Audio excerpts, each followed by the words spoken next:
You really are a brazen woman for coming into this household when all of the family is ignoring you.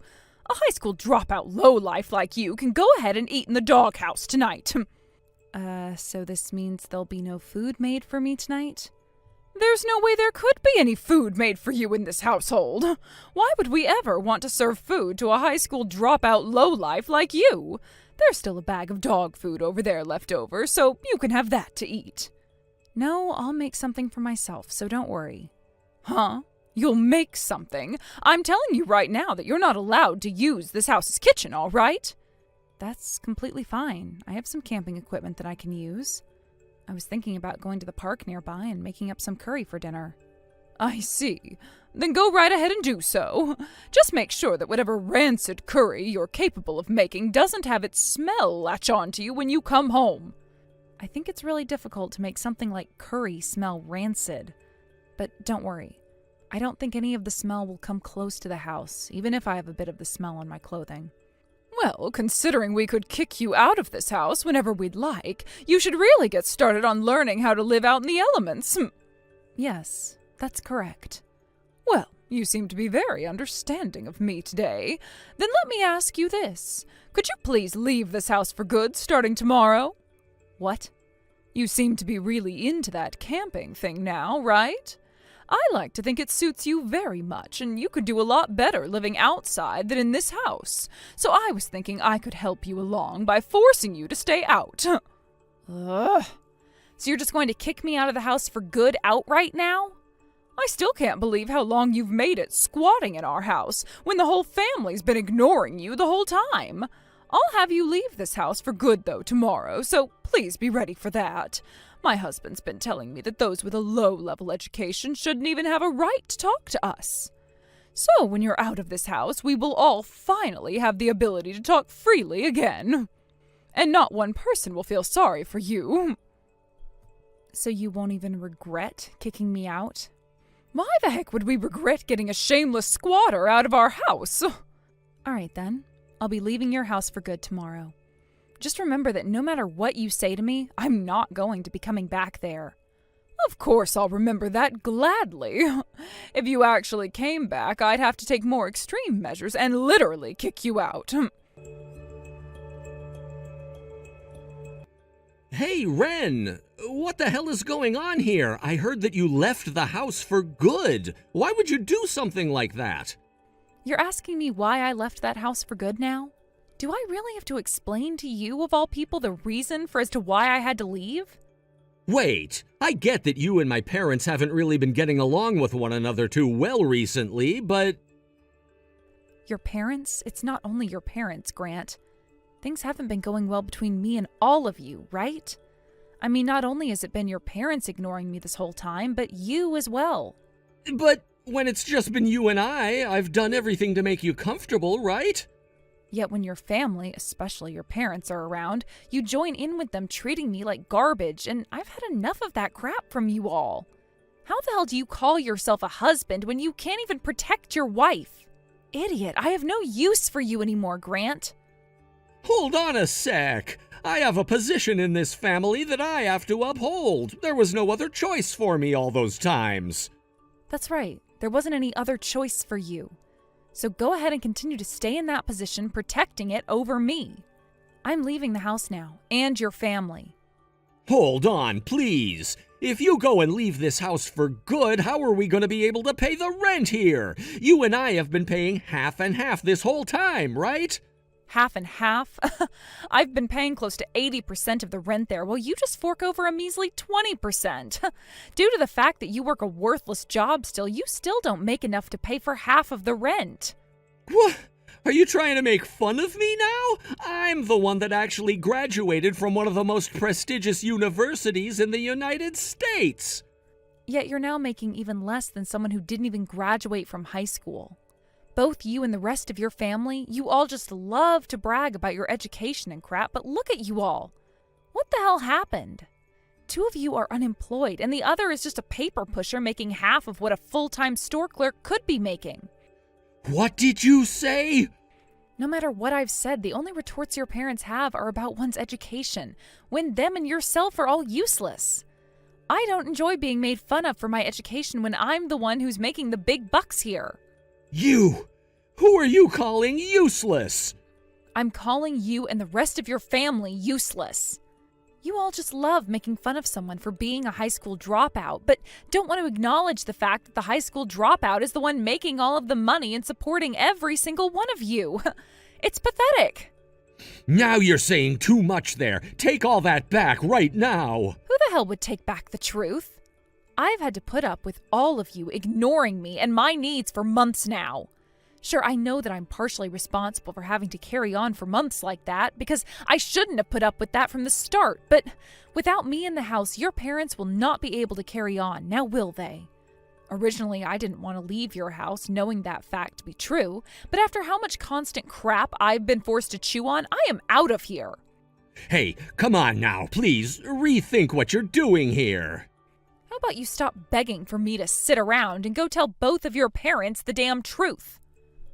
Tell them that their beloved son is so useless that he has to survive on his wife's income or else he'll end up homeless, just like the both of them will. How much more are you gonna make fun of me before you're happy? I don't think I'll ever be happy now with how much I can make fun of someone like you. So I'm going to keep it up forever. I need to watch as you and your family go down from here on out, from the sidelines, of course. I'll really enjoy your guys' screams for having me come back here really soon. Now, I'm heading out towards my own life, and I'll never be coming back here again. As for our divorce, I'll be working with a lawyer here soon to get that all taken care of. Hold on for just 1 second, please. Rin, you're allowed to come back to the house now. What's that? I'm saying my husband and I are okay with you coming back and living in our home again. This is wonderful news for you, right? So why don't you come on back now and live with us? What are you talking about right now, Ruth? I was going to assume that after a month without me, you'd be wanting to apologize for everything you'd done to me before. But you're not. Apologize? And what was it again that we did to you that would require an apology? I assumed that you had finally learned your lesson and would want to come back home now. That's why I'm allowing your return. Damn, how large does one's pride have to be for them to talk with such arrogance? Then allow me to take the lead of this conversation from you. Ruth, have you guys been able to pay the rent on that house this month? And that's the reason right there for why you want me to come back and live with you all now, right? If you'd like for someone to want to go back to their abuser's house, how about starting with an "I'm sorry" or something like that? By doing that, you'll have a far better chance of getting the victim to want to move back in with you. What the hell? Acting all tough now, are we? That's because I'm both tough and powerful. I'd been the one paying off most of the rent on that place every month for the three of you. And it was all because of me that you, your husband, and your son were able to live there without having to give a damn, right? Well, I never frickin' knew about that at the time. Grant went and lied to the both of his parents about it. I'm sure that's the case. He has an especially large pride that he's not mature enough to let down a little.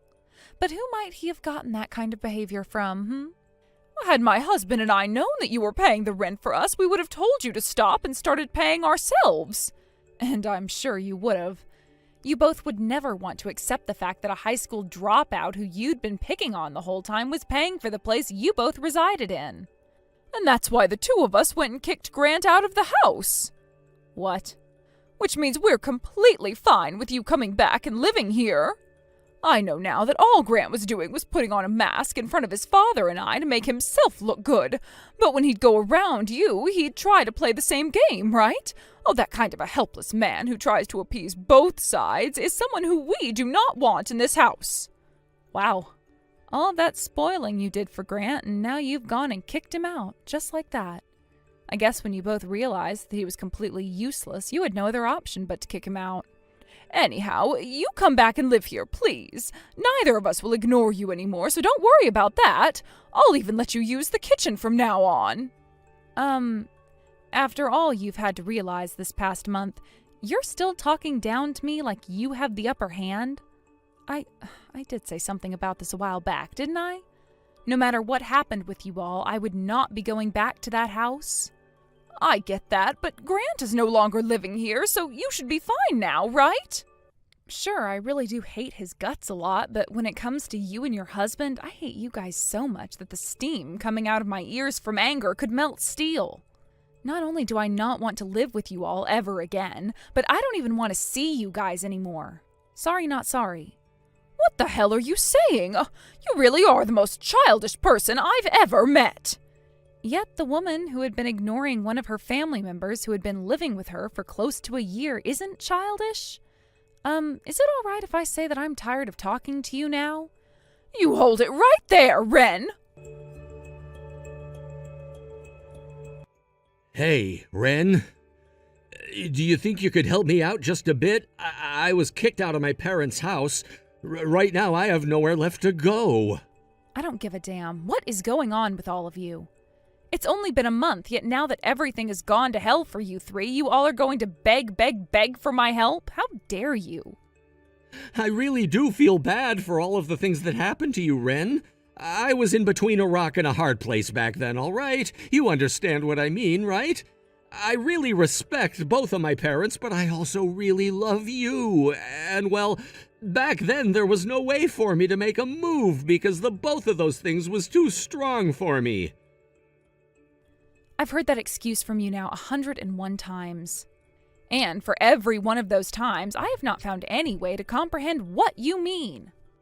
Don't be so childish, Wren. How about you think about someone else for once, like me, who had been in such a tough position at the time? Childish? You sound just like someone else I really frickin' hate. Your parents were just saying that exact same thing to me for the exact same reasons. She was saying that? I guess my mom is thinking the same thing as me right now, but I was disowned by the both of them and kicked out of their house. I'm never going to be meeting with either one of them ever again. Now, how did you know that it was your mom who said that? What? Why did you just say your mom and not your dad then? What? Wait, about that, Look, calling someone childish sounds like something only my mom would ever really say to someone else. Could this mean that whole thing about you getting disowned and kicked out of their house was a lie? You're just using that as a way to try and get me to sympathize, to empathize with you, so that you can get more money out of me. If you're not going to say anything, then I'm not going to bother with you guys anymore. Really, if you guys were struggling that badly, I would have liked it if you just said that outright like grown adults would. You have it all wrong. I was forced to do this by my mom. I'm not working together with her and my dad as an accomplice or anything. I was ordered by my mom to go out and get money from you, and if I couldn't, she'd cut ties to me along with my dad. So like always, you're just doing as your parents say. How pathetic and miserable of a man you are. Shut up! I have no other choice but to do this, all right? Hey, come on now. All we need for right now is this month's rent from you, so please give it to us. Right now I'm working a part-time job during weeknights and on the weekend to make some extra cash. I'm sure that by next month I'll be pulling in enough to be able to pay the rent myself without any help, but I don't get paid until next month, all right? Can you at least give me some money for this month so that I don't have to lose my parents? Why are you trying so hard right now? If both of your parents are just sucking you dry of all your money and are forcing you to now have to work that much, why not just leave them to rot and go find your own place? Because I'm their only child. That means that I have to be the one to take care of those two. This is the duty of a son. I have to be there to protect them at all costs. Scary. So what you're telling me is, as a husband, it was not your duty to protect your wife at all costs? I was doing my best to take care of you, all right? But the reason why my parents hated you so much was partially due to the fact that you had an attitude they did not like. Huh? You were always being sassy with them anytime they'd talk to you, right? You would also use very rash phrasing and never acted like you respected either one of them. I think that's the reason why those two had to make fun of you for being a high school dropout then. I think you should be aware that you are partially to blame for all that happened then. The fact that you're sitting there begging me for my hard-earned money, yet still want to take a chance to preach? I knew you and your parents were one and the same thing. You all can't get enough when it comes to making me look and feel like trash. What? No, wait, that's not what I meant. I just like to say things the way they are. Forget it. I don't really care anymore. All I care about is summing what I learned from you today up. You want me to financially support you and your parents, right? In other words, that means you are in such a bad position that you only have me to rely on, although you're not treating me like I'm your last hope.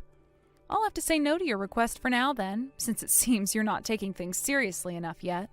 No, wait, hold on a second, Ren. I'm sorry about that. I did a really bad job asking you for help just then.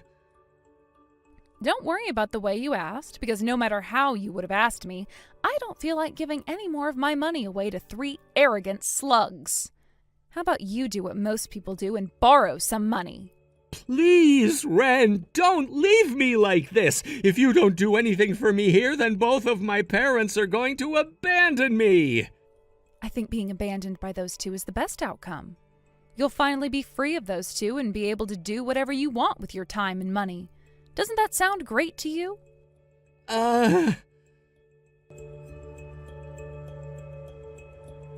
Ruth, if you ever come around me like that again, I'm going to call the police. All right? Huh? What are you talking about? Stop playing dumb with me for 2 seconds. I saw you out there wandering around my house like you were looking for a way inside of it. I'm not sure how you came across my new address or anything like that, but if you don't get the hell out of here, I'm calling the police. I'm just out taking a walk is all, okay? I never knew that this part of town was so close to where you live now. And if you call the police on me, that's what I'll have to tell them. Ugh, is that what you think? Will you go ahead and do whatever and say whatever you want? Jesus, you really won't ever stop being such a tight ass, huh? Well, now that I know your house is around here, I have something I'd like to come and say to you. But before I come over, I'll give you a little rundown first. I happen to have this friend, all right? And he is a very muscular and scary-looking man who had even mastered 5 kinds of martial arts. And, well, I'd like to come over and visit you with him at my side. I have never been threatened like this before. What? Oh, you think that I'm threatening you? Explain how that was me threatening you.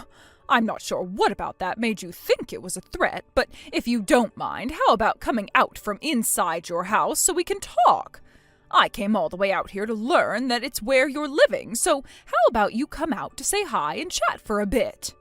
No, thank you. Go back to your house or anywhere else right now. And as for that man you just told me about, I don't care to meet him much either. Oh?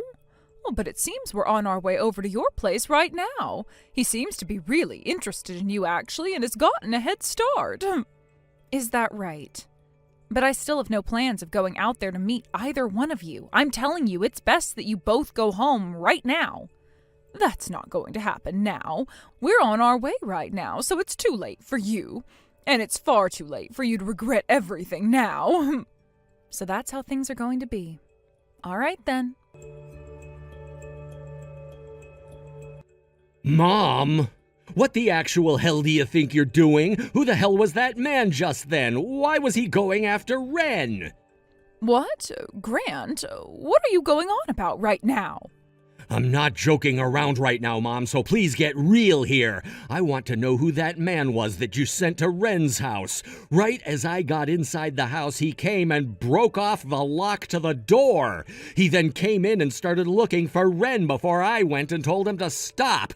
And then one of the security guards from the gated community came and took him down as they both threw punches at one another.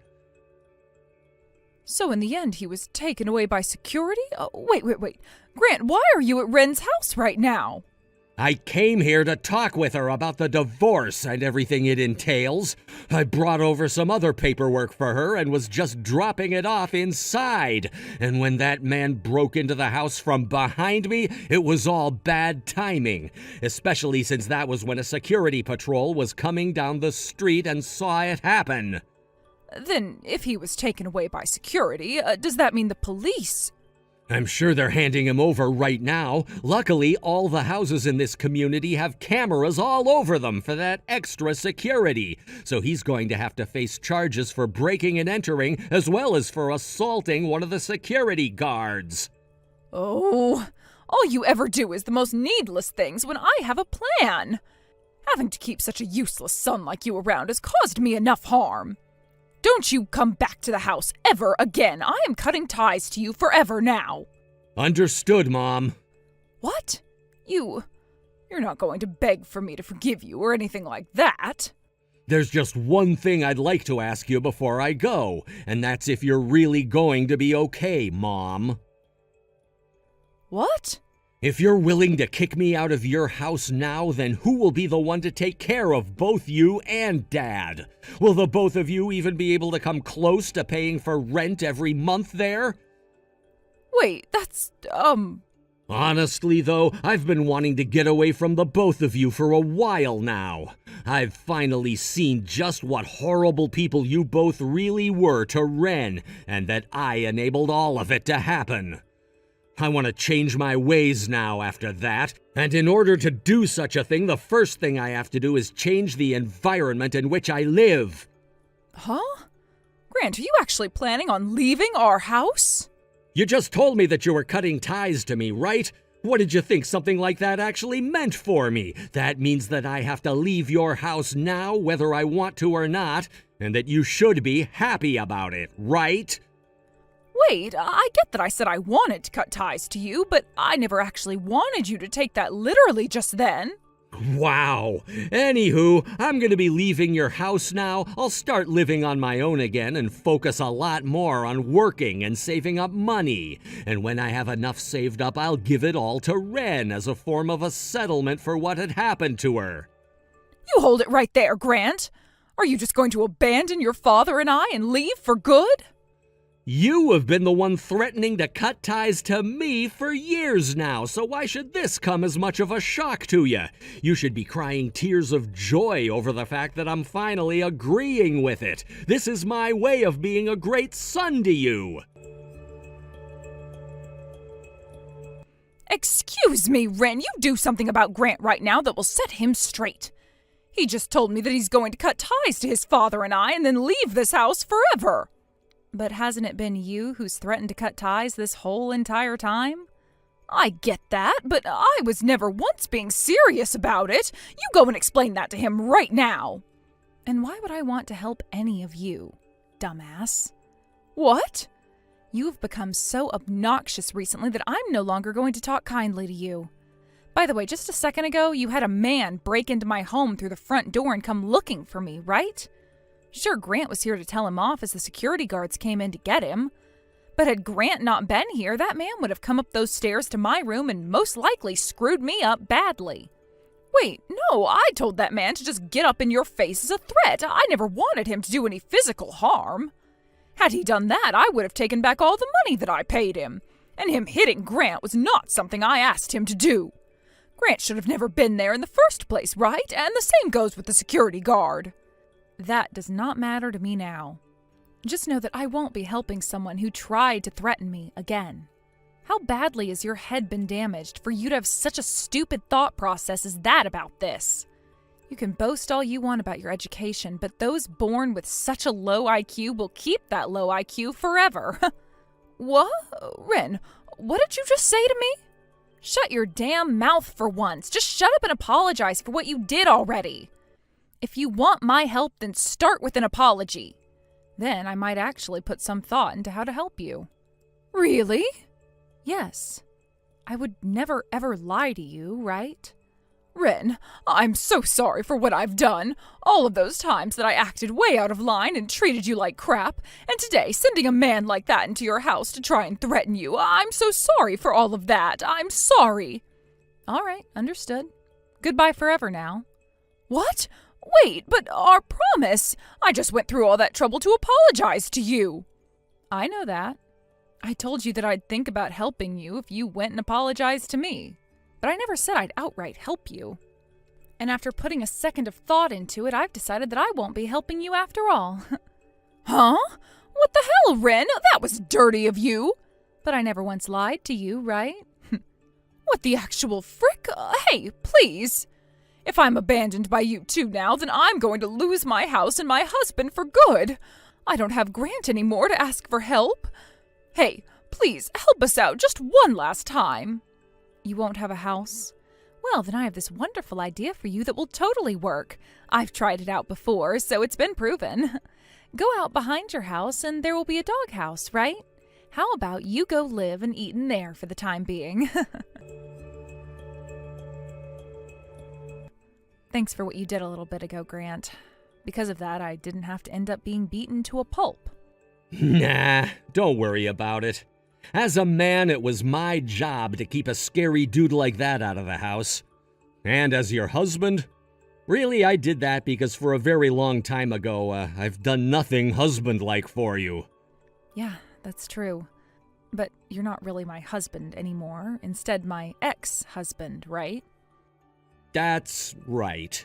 Ren, I'm so sorry about everything that's happened to you. And this past month after you were forced to leave the house and I couldn't be around you, I started to realize all of my wrongs, especially those surrounding my terrible behavior. It's a bit too late for you to realize all of that, though, right? But you knowing now that you were in the wrong is a good thing. Now, with a new understanding and how not to act as a husband and a man, go ahead and put them to work in this next chapter of your life. So you're really not wanting to get back together, huh? Huh? You know very well that I'm never taking you back. The fact that I'm getting a settlement from you should be proof of that. What? That's a joke, right? If you could just give me one more chance is all. I will never have anything to do with you ever again, Grant. If I were to let you be my husband again, you'd be asking me to pay 80% of the rent again, right? After that, both Ruth and her husband were no longer able to pay the rent on the house they were in, having lost Grant, and from there had to start living without a house. Ruth was sending me text after text asking for help, but I did everything I could to ignore all the notifications. Grant told me that he'd also be ignoring both his mom and dad, and would never help either of them out anymore. Eventually, that led to Ruth and her husband having to leave the city we were in. And as of right now, nobody really knows where they went or what they're doing. And as for all those texts Ruth would be sending me before, they've completely stopped coming. The only person I'm still texting with from that family is Grant, and only to make sure that the settlement money makes it to me. He's still been trying a few times to ask if I still don't want him back, and like always, I'm letting him know that it's never going to happen. I think he should just be happy that he had the chance to escape from those awful parents and can now start living by himself. He should learn, like I have, that there are a lot of great things about living on your own again. Thank you for watching and listening. We hope you enjoyed the video. Don't forget to like this video and subscribe. Also, feel free to leave a comment about what you thought of the story. We look forward to seeing you at the next story. Janet, I'm sorry that you're in the hospital right now, but I've got to leave you. Do your best with raising a little brat! James? What are you trying to say here? I don't get what you're saying at all. What do you mean you're leaving? Yeah, I can't do this anymore. I thought of just leaving quietly without too much of a hassle. But yeah, I thought it would leave a bad taste in your mouth either way. I've left you the divorce papers, so sign them up so that I can hurry up and get out of this marriage. Please. Divorce papers? I'm sorry, but I have got absolutely no idea what you're trying to do. You do realize that I'm in the hospital right now about to give birth to our child, right? Of course I get what's going on. But I have no intention of acknowledging that child's existence. I don't want it. Just try raising it on your own. I don't believe this. Are you being serious, James? Is this some sort of prank you're pulling? It's just bad taste to be joking with me right now. But this isn't a joke, Janet. You must know that. What? Why are you doing this? I've already left the divorce papers for you in the living room. So fill it out, sign it, and file it at the courthouse, please. It would be much appreciated. Stop messing me about, James. You haven't even seen your child yet. What is this madness? Have you no sense of responsibility? To be honest with you, I don't really much care for children. Just the sight of them makes me feel sick. You're kidding me, right? You don't like kids? It also makes me sick to know that you're giving birth to a child at the age of 42! If we think about this in a calming manner, you're an old hag having a child, Janet. What's it like to give birth at such an old age? What kind of child do you think this is? You think it's bad that I'm giving birth to this child?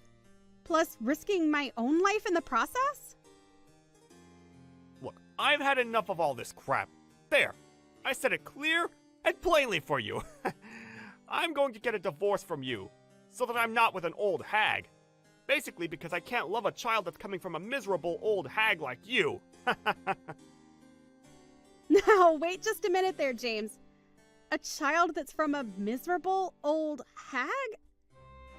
What kind of person does that make you if you're going to completely insult your own flesh and blood, your own child, James? No matter what, my low-leveled insults are nothing compared to an old hag giving birth to a brat. I've already decided what I've wanted to do, alright? After all, younger women are much better. I have no idea what I was thinking when we were getting married. I'm still only in my 30s, and you're in your 40s already? It's gross! I don't know how I managed to go along with that. I can't believe the things you're saying. I'm barely that much older than you, and I was in my 30s just 2 years ago. I can't help getting older as time goes by. It's a natural part about being a human. You've picked the worst possible time to be doing this to me. It's such a cruel thing to up and abandon me like this. Don't even worry about it. I'm just going to do whatever I want. If I'm being honest, I don't get why I married such an old hag in the first place. Next time, I'm definitely going to marry a younger woman. It's just going to be impossible for me to look after an old lady and a little brat if I want to be with a younger woman. If you think you're going to have trouble with raising the kid, then just get a live-in nurse. It's an impossible job for me to do. I really didn't expect you to be saying things like this. I thought you wanted a child with me and to be happy together. I knew that I couldn't do this when you found out that you were pregnant. Wait, what? You felt like this since then? That was almost 9 months ago. Well, I thought now would be a better time to let it all out. I thought that you getting pregnant at the age of 42 was just so wrong and gross. If an old hag was going to give birth to a little brat, I just knew I couldn't love you anymore. And so, I want a divorce. It's not right. Fine, I get it. Have it your way then. We can break up. Good job with bringing a child up on your own, Janet! You've stooped too low and I'm done with this conversation. It's impossible to deal with you right now. I'll file the divorce papers once I've signed them. Don't even think about contacting me again. I don't want to hear from you. With all this, you've given up all your rights when it comes to our child. Ha! I don't need anything else. I don't think this child is even mine. I think it's absolutely disgusting that you're having a child at your age. You're such an old hag, Janet. Goodbye, James. I never want to be reminded of you ever again. Please get out of my life. You don't need to even say anything. I'm out of here. I'll keep the checkbook that I left at the house. What? The money from the checkbook? You took it? Of course I took it. I'll take it as a parting gift for myself. On that note, I'll leave you to it. Take care of yourself. You can't just take the money as a gift. You're the one that should be paying me for all the things you've said and done. Nothing more you could say to me would change how low you've sunk in my book. Don't contact me again. I don't care about what you do anymore.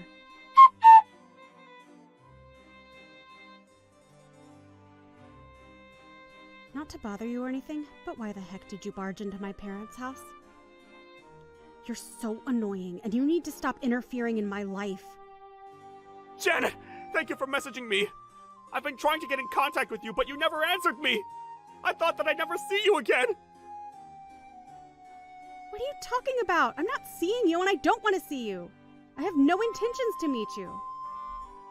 Just you contacting me like this makes me really happy to hear from you. Haven't you been listening to this conversation? Stop being a nuisance and barging into my parents' house. I have to stop that? Why? It would be fine if you just met up with me. Then we'd have no problems. You're giving me such bad vibes. What's your point in doing this, James? I'm in tatters without you, Janet. I want us to fix what's broken. Is this for real, James? After all you did to me, you want to be together again? I'm begging you. Please forget those days long ago that I said those things to you.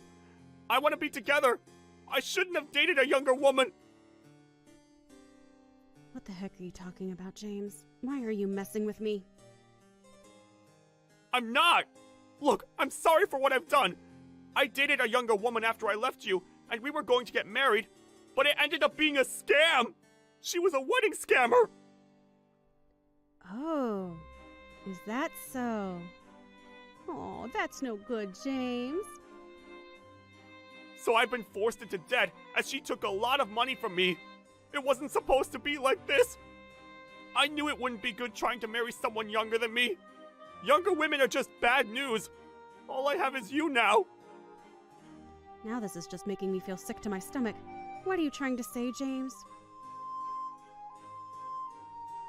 I really hope that this is some kind of joke.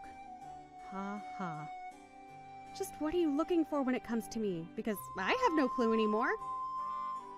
Don't come to my parents' house anymore, okay? Or I'll call the police and notify them about you trying to get in. Why would you do that to me? Please tell me where you're living now. I want to hang out with you. I'm good to go right now if you like. Excuse me? You want to hang out? I have no plan on meeting you, James. No way. I've been trying to find you for a while now, Janet, but you must have moved apartments or something. I didn't hear from you, so I was desperately trying to find out where you lived. That's why I went looking for you at your parents' house. Finally, you replied to my messages, and I'm so happy about that. I'm not happy about this at all, and it's just getting beyond annoying now. So would you please just stop trying to contact me? Okay, then we could just start all over again. Are you nuts? Why are you in such a good mood with me now? Oh yeah, let's just start over. No way. That's not how this works after how awful you were to me. I don't get it. Why not? I'm making amends for what I've said to you in the past. It was over 2 years ago, James. To me, you're just a disgusting ex-husband who abandoned me for a younger woman. It would be such a hassle and a nuisance if someone suddenly just started looking for me again. Which is what you're being, James. What makes you think that the opposite can happen and I take you back, huh? You're just a piece of trash that I want gone. What the heck, Janet? That's a bit of an exaggeration. Why are you being like this? You must be feeling lonely too, right? You're already 44. I'm talking to an old hag who's lonely and nobody cares about. I know that you were waiting for me to contact you. That's why I'm saying let's start all over. Don't you understand how kind I'm being right now? You still have these types of misunderstandings for me just like before. You haven't changed one bit. Just because I'm older than you doesn't mean you can look down on me as something that doesn't sell. Why do you think of me as leftovers? Don't you remember how you broke up with me 2 years ago? What? I don't get what you mean. Around the time I was about to give birth to our child, you said a downright cruel thing. You said that you can't love a little brat that an old hag gave birth to. You abandoned a mother and daughter, all for a younger woman that you were running after. And you're really still trying to get back together with me, even though you deceived me. Are you paying attention to the reality of all this? You're so certain about what I said to you. But I wasn't being that serious about it, Janet. I didn't have any confidence at that time. So I accidentally said those cruel things to you when it came to expressing my feelings. I really regret it, Janet. Even if you regret it, it's got nothing to do with me now. If you regret what you said, then why don't you reflect on it so that you'll do better next time? It's too late with us. There's no next time for you and me. Why are you saying such things? I can't believe that you don't want to start things over with me. I thought that you would still love me even after all this time. Ew, no way, James. Please stop saying such things. That's so disgusting. While making those sort of statements, you think that you can just contact me and walk back into my life as if nothing has happened? It's unbelievable. I've had enough of this drama. And I'm busy, so that's about all I have to say. Huh? Why are you busy? I can't do anything more for you. I refuse to. Find the right girl on your own. I don't want to be with you. Well, there might not be any woman on this earth who would be a perfect match with you. How could you say something like that to me? And you thought I was cruel? Don't you like me anymore? Naturally, I don't from the messages I sent you. You're a garbage of an ex-husband. Are you still working? What's that got to do with anything we've talked about? You're on a good income, aren't you? It doesn't matter if I'm unemployed and we're together, right? I'm not surprised at this. I'm not going to take you in just because you don't have a job. What am I supposed to do about you not having any money? I can't believe what you were trying to pull out of a hat to try and get with me again. I'm busy with my own life here, and you're a complete stranger to me. I don't want to be anywhere near you. But we have a child together, Janet. I'm that kid's parent too, you know. We should be raising this child together, as a family. You have no rights to this child, James. Did you forget that you gave up on all rights to the child when we got divorced? Rather, that you didn't even recognize the child as your own. I had to do the complicated matter of submitting a birth certificate and divorce papers at the same time. It was such a hassle, especially with how I was feeling at the time. But somehow, it all worked out, and you have no rights to my daughter. After that, I got married again, and now my husband has adopted my daughter as his own. Excuse me? She's got a new father? Why did you get remarried without my permission? How come you didn't tell me? Why do I have to tell you something like that? Maybe it's because you're my ex-wife? That's exactly right. You're a stranger to me, and it's not right for you to say that. So, with that, I would like to claim back the money that you stole from me before, please. What are you talking about? What money I stole? I don't know how someone can forget about stolen money. Even if the person who hurt you forgets, the person who got hurt always remembers. That's what we need to deal with now. I won't forgive you for what you've done to me, and I don't want anything to do with you anymore. I won't forgive you unless you stop causing trouble with my parents and with my little family. Janet, please don't be like this. I want to start over again with you. I want to fix the mistake I made 2 years ago. I'll do my best to improve things between us. Let's move forward in life together. I refuse to do all of those things with you. I have no intention of starting over with someone who has failed me once before. I'm really happy now. Getting a divorce from you was one of the best decisions of my life. Ha ha. And that's that with me? What did I even do that was so utterly terrible? At least can you lend me some money? Do I have to visit your parents' house again? Fine. If you're really going to be that way, I'll tell my parents the next time you come round to there so that they can go to the police. What? You're involving the police now? You're not going to do that to your ex-husband, are you? It's up to me what I decide to do, and that's what I'll do to keep you away from me and my family.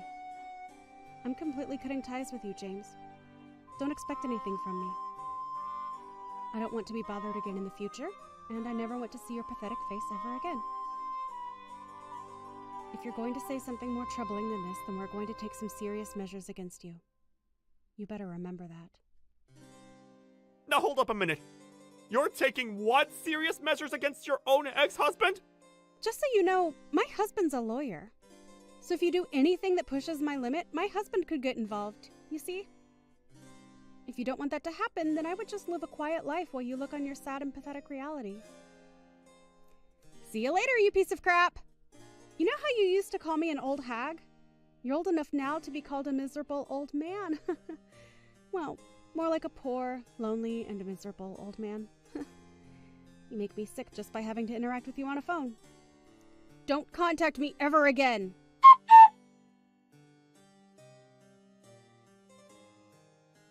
In the end, James finished the conversation without saying anything back in response to Janet's messages. He wanted to do more about it and even went to her parents' house. He was reported for harassing them to the police and taken away. Until now, it seems that he's gone underground, so with that, her parents were able to find a secure place to live away from harassment. It seems that he was sent to a sketchy factory, as it were. He paid the debts that he owed.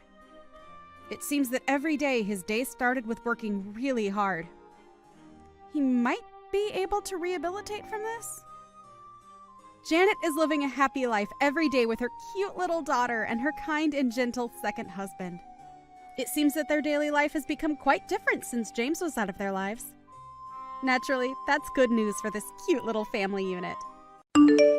About time that CEO died. And I'm sure that a scum CEO like him must have a scummy son as well. Stanley, your timing with all of that is terrible. Do you really think I want to sit here and listen to you talk about us like that after my father passed away? I know very well that you and my father were not very close to one another. Not even close at all, actually. What do you mean by that? I am a banker and I did the right thing as one. And I never had the money to loan out to someone that could never run their business properly. I understand that it's your job to be the one deciding whether or not to loan out the bank's money. But you having given him nothing for so long led to his company going in the red. And from there you only began to look down on him even further. Was there any real reason as to why you had to do that to my father when he was in such a rough situation? Are you trying to say that I wasn't doing the right thing by not giving him any money? You can't do anything yourself, and you feel you can judge me on that one? It's because of you being such a useless son that your father ended up dying due to stress. I don't think I had anything to do with his death. I've heard all about what you've done to my father from him. I'd like it if you began to act a bit more like a grown adult and started to look past all the troubles you've caused us. This is a pain in my butt. Especially since your father's company is falling apart. I'm sure the company's on the way out right now, yeah? I think you should do the honors and put it out of its misery. The CEO is gone now, so it's time that place was put to rest. Can you stop saying such horrible things, please? I plan on bringing this company back up from the ashes you let it become. And so I'm going to start working on that right now. How are you going to do all that when you have no money? Well, if you happen to come to me asking for anything, I'd hand you nothing more than a bit of pocket lint before showing you the way out. The money at that bank is not your own, Stanley. I'm not saying that you have to be the one to help with the company that I plan to bring back. But the money in that bank is not something you can control all the time. There are always other bankers I can talk with. Huh? What's with that kind of talk? I am the only one in charge of the money at this bank, and so I can choose who gets my help or not. And because your family never understood that the company is on its final leg. This company is not going to fall because of you. No matter what you have to say about us or this company, it's not going to die. Thank you for worrying about us here, but we don't need your worries. And thank you for caring about my father back when you actually cared. But after today, you'll never have the chance to help us out again. Now, good day to you. I'm going to come to your father's funeral. You should be happy for that. You don't have to come to it now. My father wouldn't be happy if you came anyway. And if you're worried that not coming will affect how you're viewed, don't worry about that, because it won't. I'd rather you stayed far away from the funeral, actually. I'm not planning on listening to what you've uttered.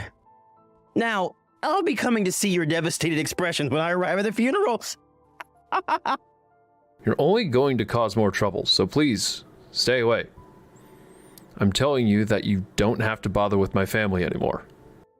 Now, goodbye.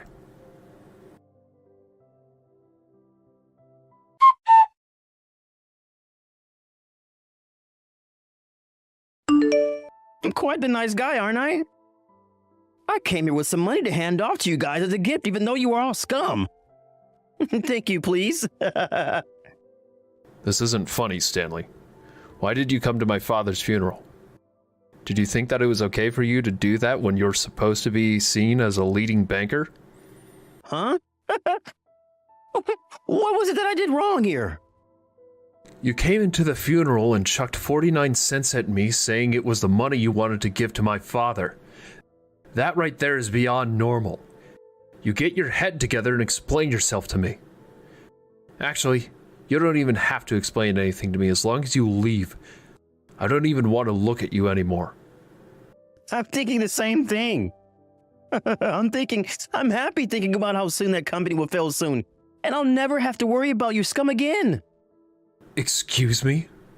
Are you really going to say that to me again when my father only just passed away a few days ago? I think that what you've done is far from okay now that you've made yourself out to look like a complete lunatic. He caused all sorts of problems for me. Because he never knew how to run a company, his problems slowly became mine, and that was no good.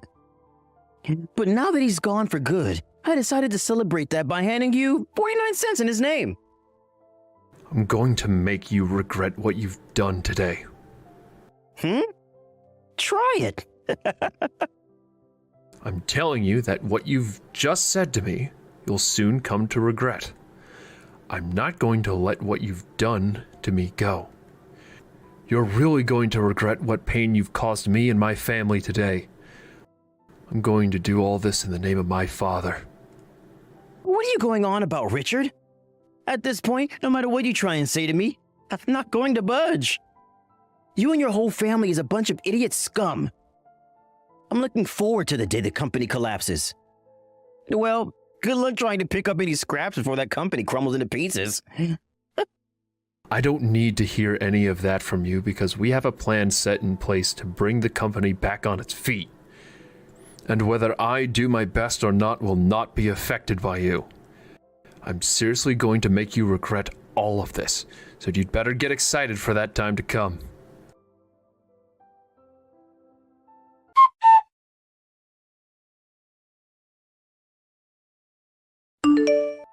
Richard, it's been a few weeks now. I know I haven't spoken to you for a while now, but are you doing all right? Can you please forgive me for what had happened before? I've contacted you today apologizing for all of that. So if you don't mind, I'd love to have a moment of your time to talk through things. And preferably, I'd love to come to you to apologize to you properly and sincerely. Stanley, your attitude has changed quite a lot since the last time we spoke. Did something happen to you? I have seen that your company has come along quite a ways. And so I was wondering if I could be of any service to you and the company now. So you're here asking me to allow you to help the company again? I'm surprised you're not embarrassed by asking me that after all you've done, you jerk. Huh? Stanley? My company really has been performing well now. And that is all because my father, the man you talked horribly about for so long, was able to make some last-minute saves before his death that brought a lot of income into the company. And because of that, the company is outperforming most other companies in the state, and has become a very popular topic for discussion. I'm sure you just want to help the company out now because you want to make yourself look good right now. You think that by asking such a thing, you and I will become close to one another? Have you forgotten about everything that you've done to my father and his family?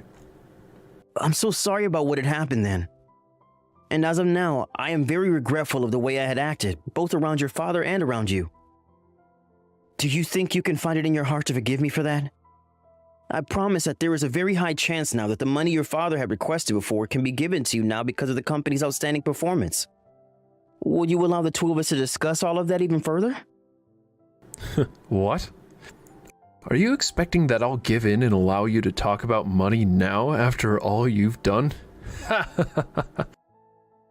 You never listened to what my father wanted when he was alive, so why have you changed your mind now? I never meant for any of that to be damaging to him. At the time, it was hard for even I to be able to hand over the amount of money he had been asking for. Can you please find a way to understand what I'm saying? Even if that was the case back then, the way you handled it was rude and unacceptable for a grown adult. We're not going to be asking for any kind of financial support from you now. And at this point, we have already spoken with other banks about financing, and are to the point now where we've finished our talks and are moving on to finalizing our deals.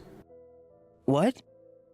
Are you guys going to pull out the money you have in our bank still?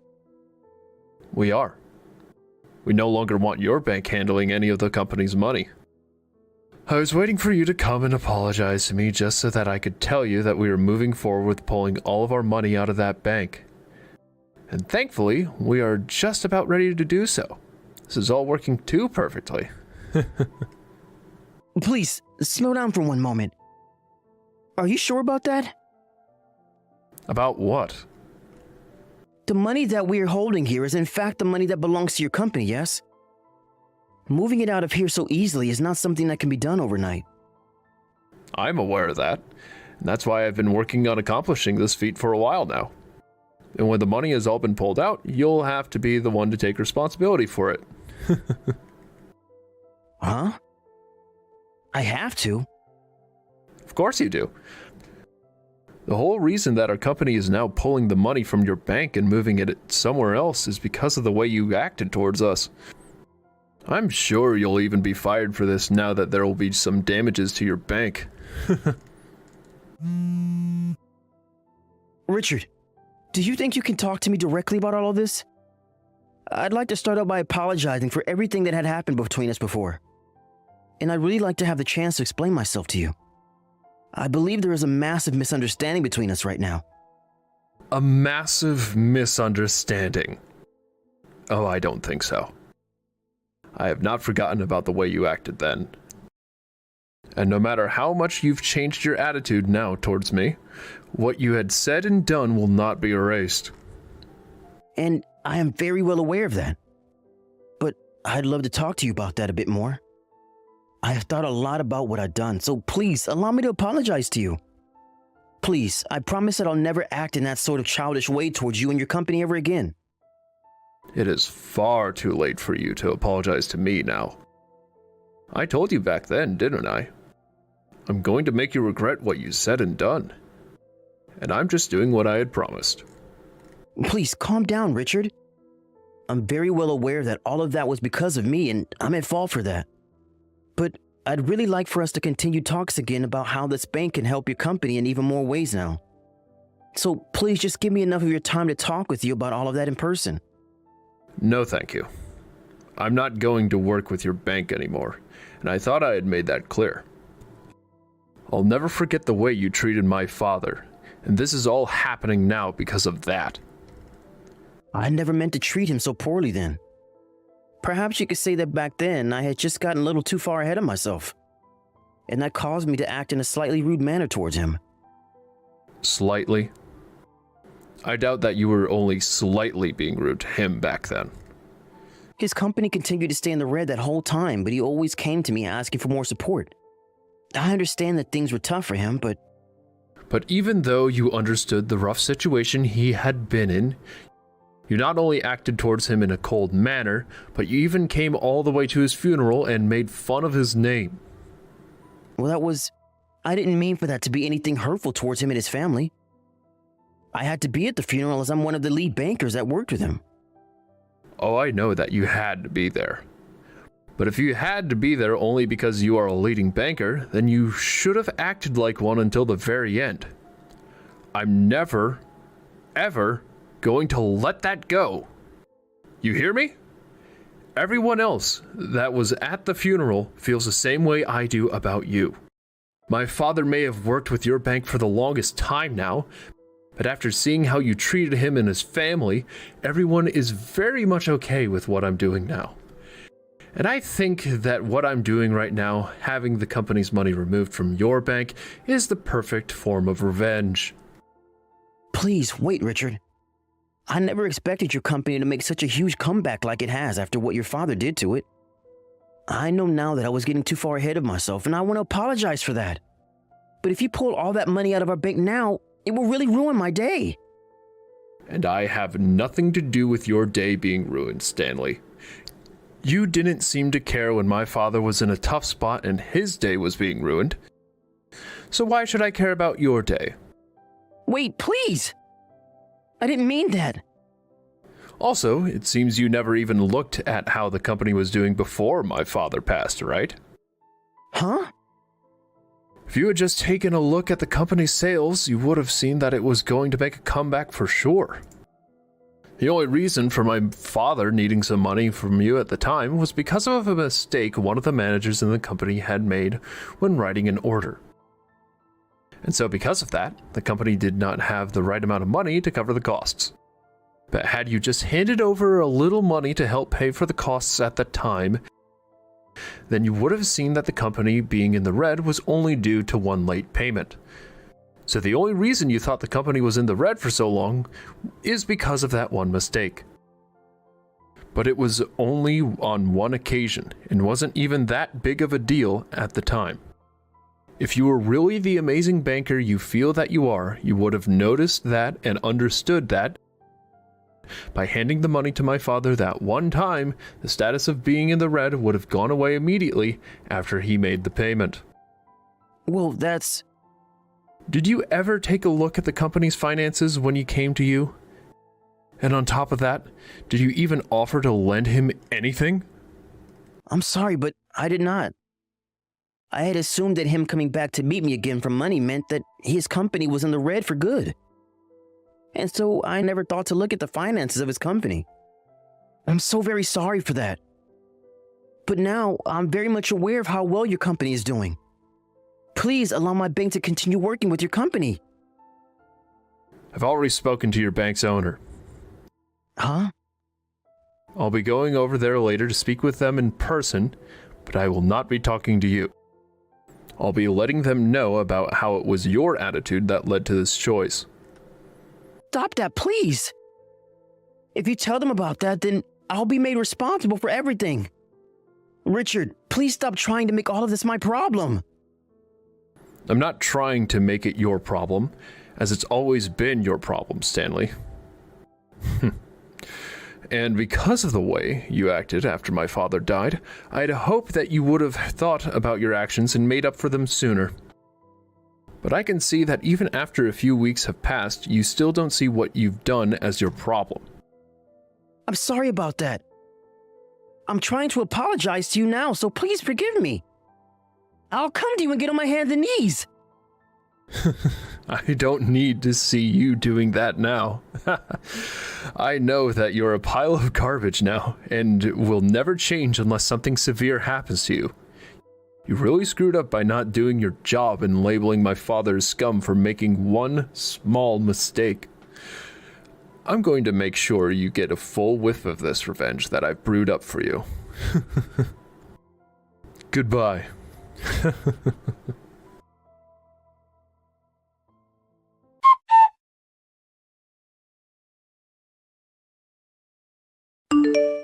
After that, Stanley the banker was forced to take responsibility for his actions and was fired because of them. He was also made to pay the bank for the huge loss they just took when Richard pulled his company's money out, and is now stuck with some major debt. Really, the bank would have never minded Stanley for turning Richard's father away when he came asking for some help. But him going the extra mile and throwing 49 cents at Richard during his father's funeral is where things changed. If only Stanley had been a bit more mature about the way he acted, he would never have been in such trouble. But just as Richard had said, the only way that Stanley is going to learn and change for the better is after something severe happens to him, like losing his job. Andre, what did you say to my little boy today? What's that? What are you asking about? I hear that you complained about the food he had made earlier today. Why did you think it was okay for you to do that?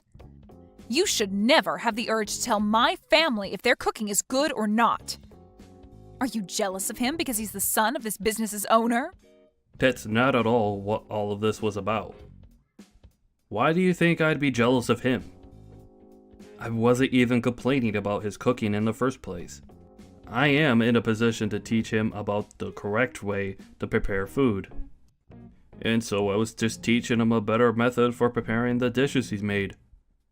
I'm sorry, but I will not allow him to serve anything below my standards in the restaurant.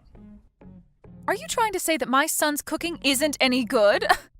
He's been cooking in our house ever since he was a little boy. Cassidy, your son is now 35 years old and can manage things like this by himself. And as I've been led to believe, he hasn't ever been interested in cooking until just this year. So there's no way that he'd be perfect at everything in the kitchen right off the bat. And now that you've mentioned him, I'd like to inform you that he's not taking his work in the kitchen very seriously. If he keeps that up, I'm not gonna be able to entrust him with any of the work that needs to be done here. What are you saying? He is the son of this place's CEO. We will leave everything regarding this restaurant entrusted to him. If you are having such a problem teaching him how to cook well, like you've said, then perhaps that means you're not cut out to work for us anymore. I don't think that it's me that's the problem here. I really do think that this all has to do with him and his drive to do better here. I am a bit worried about him at this point, and would like that you talk things over with him as well. If he doesn't have the drive to do better, he'll never learn to cook well. You're awful, Andre. I always thought before that you were a bit much, but now it's just too much for me to even handle. This is not supposed to be about me right now. But you're still awful. Sitting there making a joke out of my son. There is nothing in this world that my son cannot do, okay? Take a good look at his reality, though. I am telling you all of this because I have been working in your restaurant as your head chef for over 20 years now. Do you really think that I'd be talking about your son like this now over something as petty as being jealous of him? For 20 years now? Well, good work making it 20 years here. Thank you very much. But why are you saying that now? Today you're being fired. I beg your pardon? I am not going to let a man that thinks it's okay to talk bad about my son stay with us any longer. So you're fired. Understood? I'm sorry, Cassidy, but even you can't fire me just like that without talking with your husband about it first. Oh, I can. When my husband isn't around to handle business, I'm the one in charge as the owner of the restaurant. My son will be taking your place as the head chef now, so you and your unsophisticated palate can get lost. Unsophisticated palate? Are you seriously saying that about me? If you think you can get away with all of this because your husband owns this restaurant, you're going to regret what all comes next. If you really want to stay in the restaurant that badly, I'll let you. But the new head chef will be my son. He'll be your new boss then. He has only just started working as a line chef, so he doesn't have the knowledge to lead a kitchen yet. How do you think this will go over with all the other employees within the restaurant? Can't you see that they're all going to become very upset with your decision? My decision is the owner's decision. I'm not going to be paying you any more now. If you don't mind that, then you can continue to work alongside him and help him move into your position. If you're not going to pay me, then I'm not going to stick around any longer. I have a family of my own that I need to feed. Then you're fired. We don't need a palateless chef like you in our restaurant anymore. I'm never going to forgive you for making fun of my son's cooking. I was not making fun of him in any way. I was just trying to help improve his cooking using my best judgment. How many times am I going to have to tell you that before you understand me? If you're going to keep talking to your boss's wife like that, then you're definitely done here. I don't even want to see you around us ever again. We have no use for you anymore. The head chef is now my son, so you can pack your things up and get lost. We don't even have the money right now to be paying someone like you to make tasteless meals anyway. Thank you for the past 20 years. Get out of the restaurant right now. Alright then. Once again, thank you. Well, I'm sorry, but I don't feel any sort of gratitude towards you after all these years. Must feel terrible having seen the consequences that come with picking on my son. I was never picking on him. But seeing that you want to keep treating me this way and fire me, I think this was a great end to my career here. I hope that everything goes well for you with your son as the head chef. I'm not sure what your husband will say about this, but I'll do as you asked and leave the restaurant for good. Now, I'll be going.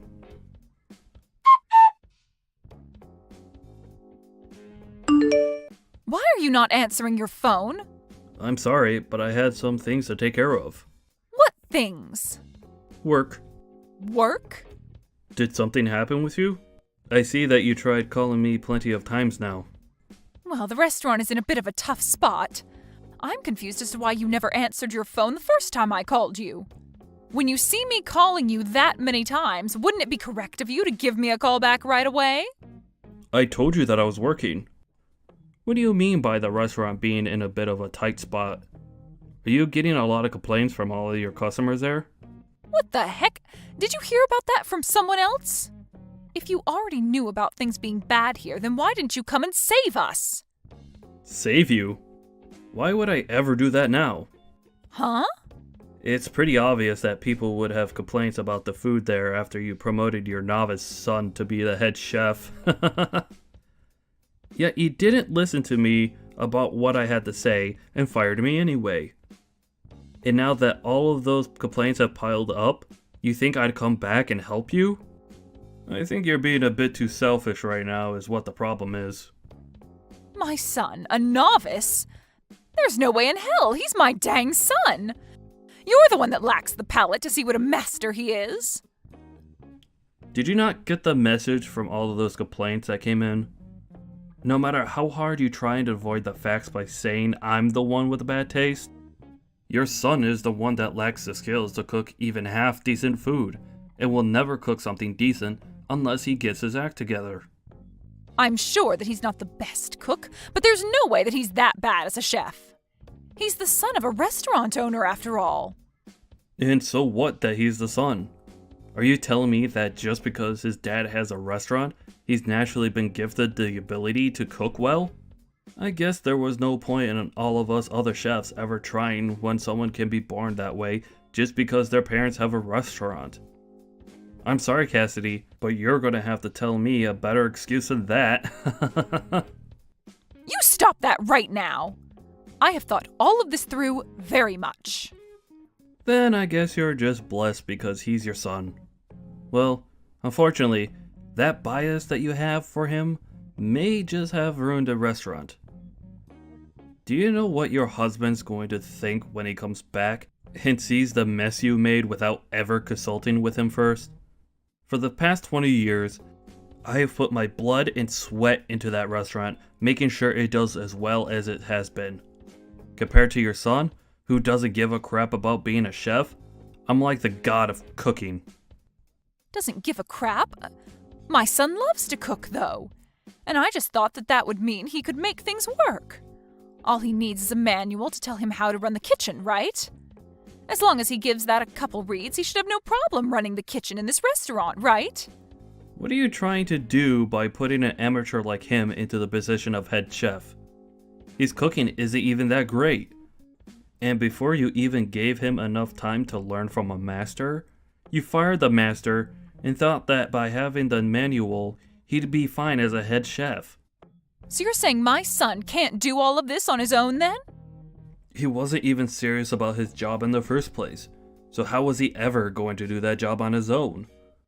Well, I guess the only thing that you could do for him now is pray that he makes it work. But I'm pretty sure things are going to do anything but work now. You've made a poor choice, and that's led to the downfall of that restaurant in one day. It's only a matter of time now before everyone knows how far the restaurant's quality has gone downhill. If you're willing to say that, then get over here and help us. Really? I am tired of bickering with you. I am seriously pissed at you right now, but I need you here. I know that you're going to say this was all my fault, but for the time being, I'll allow you to say that. Oh, is that so? From what I've heard, even though my son is a genius when it comes to cooking, he still needs someone around to help him work out all of the kinks of being the head chef. So I'll let you come here and help him become perfect. Hurry up and get over here, make some food for the customers, and make them forget about all those complaints they've made. Why are you talking like everything's going to be okay for you? Huh? What do you mean? I'm not coming back there for you. Huh? Why not? What kind of nerves do you have telling me something like that? Did you forget that just yesterday you fired me from that place and told me to never come around you again? Yet now you're telling me to come back? I want to ask what kind of nerves you have saying things like that. Why are you being such a thick-skulled idiot right now? Isn't it obvious that I'm taking back what I said about firing you? Well, I never asked to be hired back into that place. Shut up and get back here, Andre. I'm going to be kind again and let you work here once more. Personally, I'd never let a disgusting and brainless man work for me, but since you seem to be important to this restaurant, then I'll let you come back. But just know that to my son and I, we don't need you. So that means from now on, you be nice to my son and only say compliments about his food. If you can do all of that, then I'll forgive you. Nobody's asking for you to forgive me, though. And you saying what you just said is not going to get me to come back there.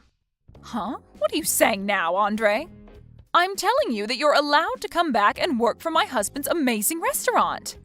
You should be happy to be allowed back here after all you've done. You just got fired by me yesterday for doing something that was not acceptable, right? So you should understand the wrongs you did and want to be back here, right? I'm sorry, but trying to ask me in such a selfish way is never going to work for you. Especially since I just started to work at your restaurant's rival. Huh? Our restaurant's rival? Are you kidding me? I'm not kidding you whatsoever. They've always been the ones that you guys fight with over the customers, right? But they happen to have an owner here that respects me so much. Back when you guys had first hired me, he told me that if I ever got tired of working for you, I was welcome here at the same pay you guys gave me. Of course, I stuck with you guys there because I never had a problem with your husband, or really any of you. But when your guys' restaurant got bigger and the owner became more busy, he let you start running things even though you have no idea what you're doing most of the time. And so after what you did to me last time, I was finally given the chance to come over here and work for this restaurant's fine owner. Wait a second. So you're saying that you're already working over there for them now? It hasn't even been a day yet since you left this place. Well, after the option the owner here gave me a long time ago, me landing this job in less than a day was possible for me. And I'll never be coming back to your restaurant ever again now. Well, it's not even your restaurant in the first place, but that's the restaurant that your husband worked so hard to maintain. But after taking some time off and leaving an amateur woman in charge, his whole life's work has gone down in flames due to her feelings for her useless son. And I can't wait to see what happens next with that restaurant now. Don't say things like that about us. My husband will be coming back to work tomorrow. I don't want to know what he'll think if he comes back to the restaurant being like this. I'm sure that things will be pretty intense between you two when that time comes. Because of his wife and useless son, he might have just lost his restaurant for good. And working there for 20 years, I had heard from all over just how amazing the place was. And I'm sure that now, everyone will be willing to try other restaurants with the reputation that restaurant will get. Other restaurants? Why the hell are you saying that? I think that your guys' restaurant isn't going to be around much longer. If you keep your son as the head chef there, I seriously think that all the customers that have entrusted their time and money to you will leave for good. So I think it's time you get rid of your son and find someone with a bit more skill. But before you can do that, you should work on finding a good excuse to tell your husband as to why all of this is happening. Please, Andre, come back here. I can't allow my family's restaurant to go under. I'll apologize for how rude I was to you before, okay? And if you want to be the head chef here again, you are more than welcome to. No, thank you. I need to start working hard at my new job. So you and your son work hard together to make something happen there, okay? I'm sure there's nothing you can really do now for that place, but I guess that's what they call suffering the consequences, right?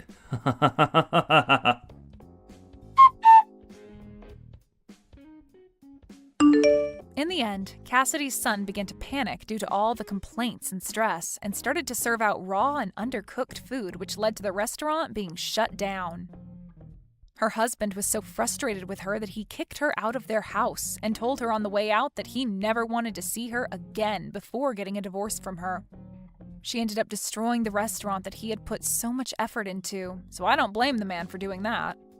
After that, a lot of the cooks and waitstaff were left without a job. But luckily, the place that took Andre on was kind enough to hire all of them as well, and soon opened up a second restaurant with all the staff they had. As for Cassidy and her son now, they are left without a place to go, and considering that neither of them have any idea what to do, they could be considered lost children on the streets. But this is what they both asked for, so there's no complaining about it now.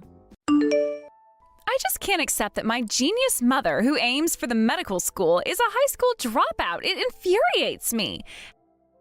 How dare you, a person of such low academic standing, pretend to be a mother? I absolutely hate you. Oh, here we go again. Samantha, you do realize that just aiming for something doesn't make you a genius, right? Anyone can aspire to be something even without being exceptionally talented. Plus, you're already over 20 and have repeated a year. What? Age has nothing to do with genius. And you know what? I learned from Dad that you're a high school dropout. The reason I'm not passing the exams is that your blood is holding me back. Samantha, I understand that you're feeling angry and want to take it out on someone, but don't you think that's a bit too much?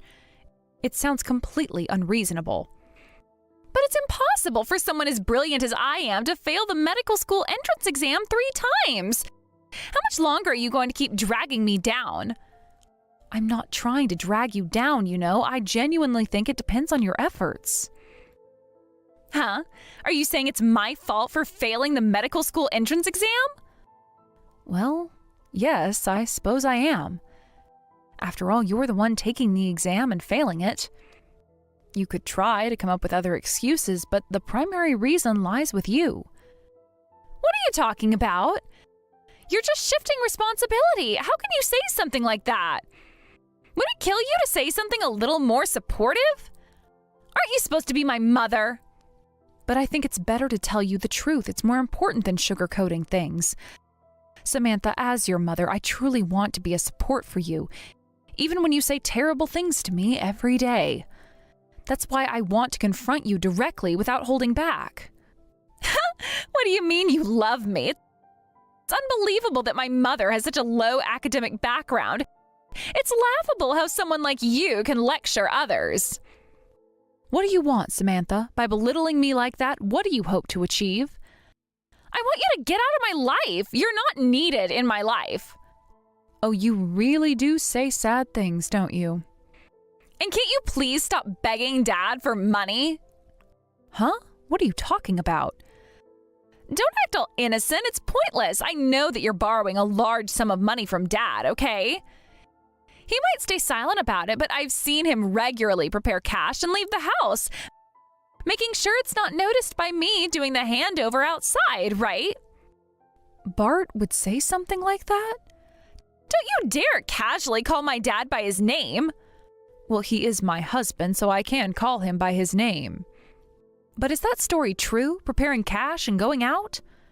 I've seen him putting tens of thousands of yen in an envelope multiple times.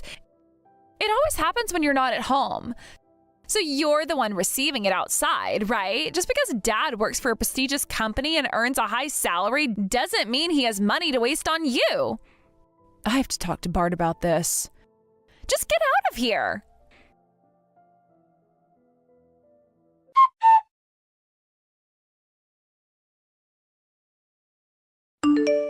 So what's this about? You said you had something to talk about? I'm working right now, so could you keep it short? Well, it might just be me overthinking things, but I heard something from Samantha. She mentioned that you've been putting cash in an envelope and leaving the house regularly. Is there something going on? Huh? Samantha seems to think that I'm the one asking you for money. But is there something else going on?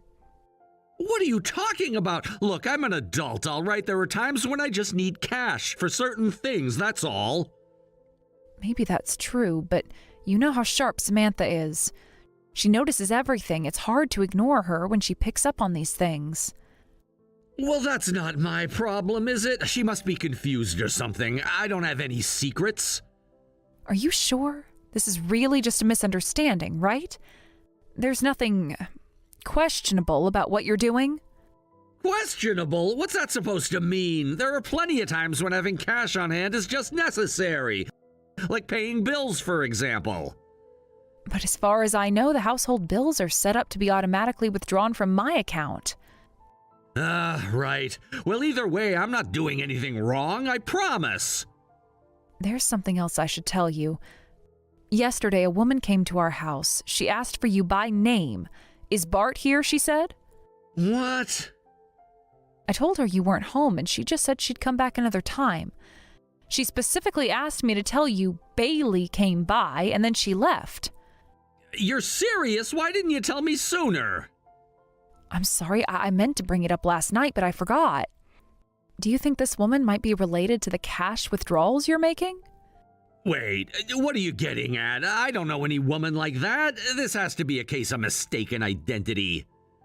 But she specifically asked for Bart. She was very clear about it. Then it must be someone from work, all right? Probably one of our employees, or maybe a former client or something like that. Well, if that's the case, wouldn't she have used your last name? Instead, she called herself Bailey. And honestly, if she's work-related, why would she know our home address? Damn it, this is ridiculous. I told you I don't know her. Now I really need to get back to work.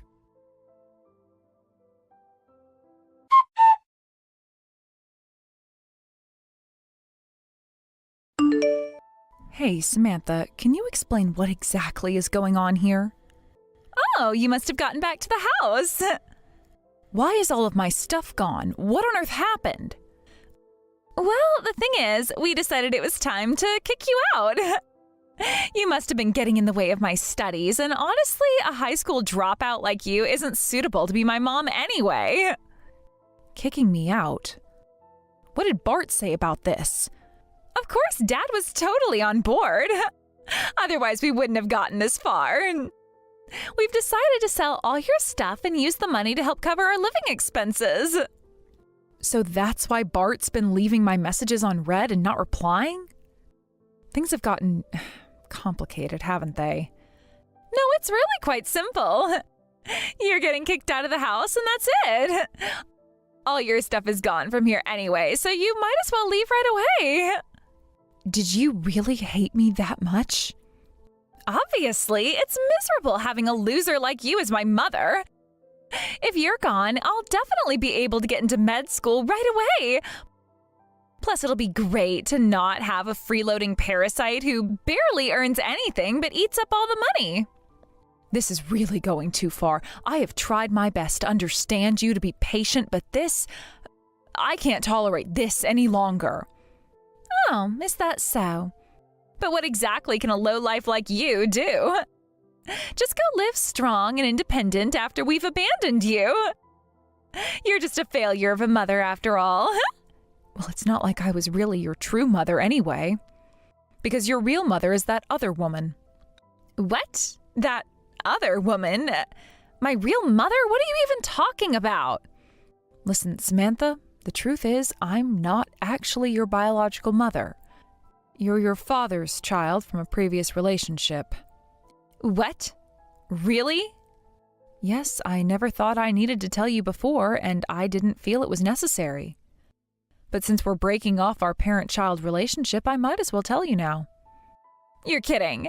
This is actually amazing news, huh? Is that so?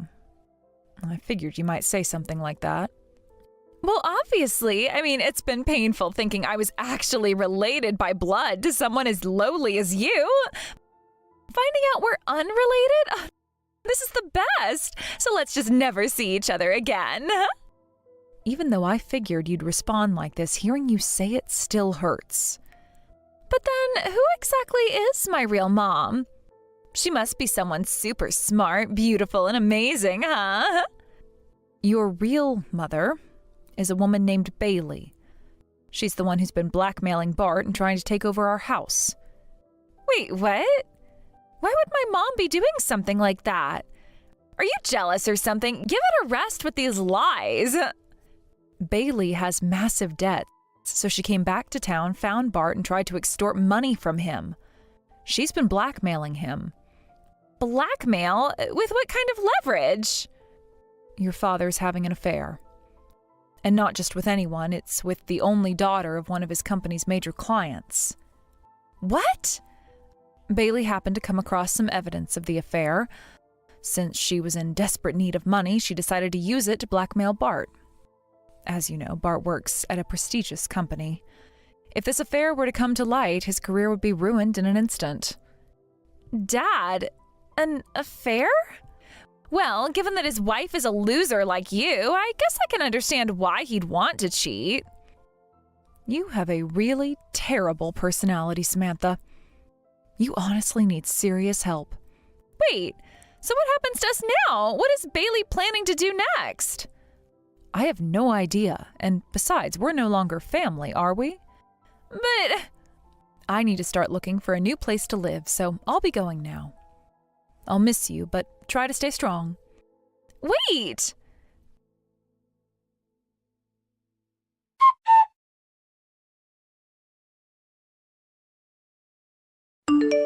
Dad, hey, I heard from Mom. She told me that my real mother is someone named Bailey. Is that true? What? Jessica actually told you that? Did she tell you anything else? Yeah. She also told me that Bailey has proof of your affair and that she's blackmailing you with it. Apparently she's been demanding money from you because of it? Forget everything that woman told you. It's all lies. Do you hear me? Everything is a total lie. You understand that, right? But... Samantha, are you really gonna believe anything a lowlife like Jessica says? Look at her. She's a high school dropout, barely getting by with a part-time job. She's nothing like me. We're not even in the same social league. Who are you gonna trust, her or me? Then who exactly is Bailey? I've seen you leave the house with cash in an envelope before. And recently there have been women showing up at the door that I don't even recognize, ringing the doorbell. There is no Bailey. You're my daughter, mine and Jessica's. Everything you've been told is completely fabricated. You mustn't believe any of it. Got it? All right, I understand.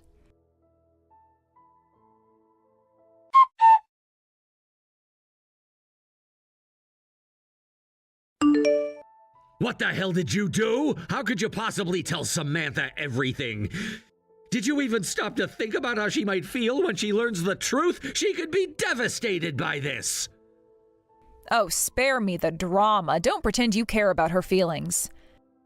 You're only worried about yourself. That's the real issue here, isn't it? Shut your mouth. Why do you even know about Bailey? I never told you anything about her. I mentioned that a woman named Bailey came to our house. When she was here, I took the opportunity to ask her a few questions, and she revealed quite a lot to me. She told me about your affair. Hold on a second.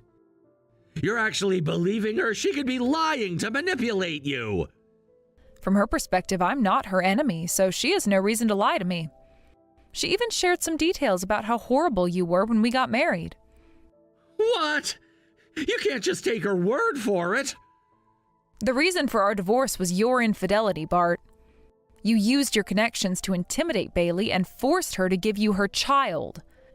You wanted to raise a perfect child to enhance your own status. I can only imagine how you manipulated her into doing what you wanted. And what proof do you have that any of this is true? Are you really that clueless? She has all the evidence she needs. If she wanted to, she could ruin you whenever she wanted. What? Right now, she's just playing with you. She's probably thinking that after she squeezes every last penny out of you, she'll drop all the evidence.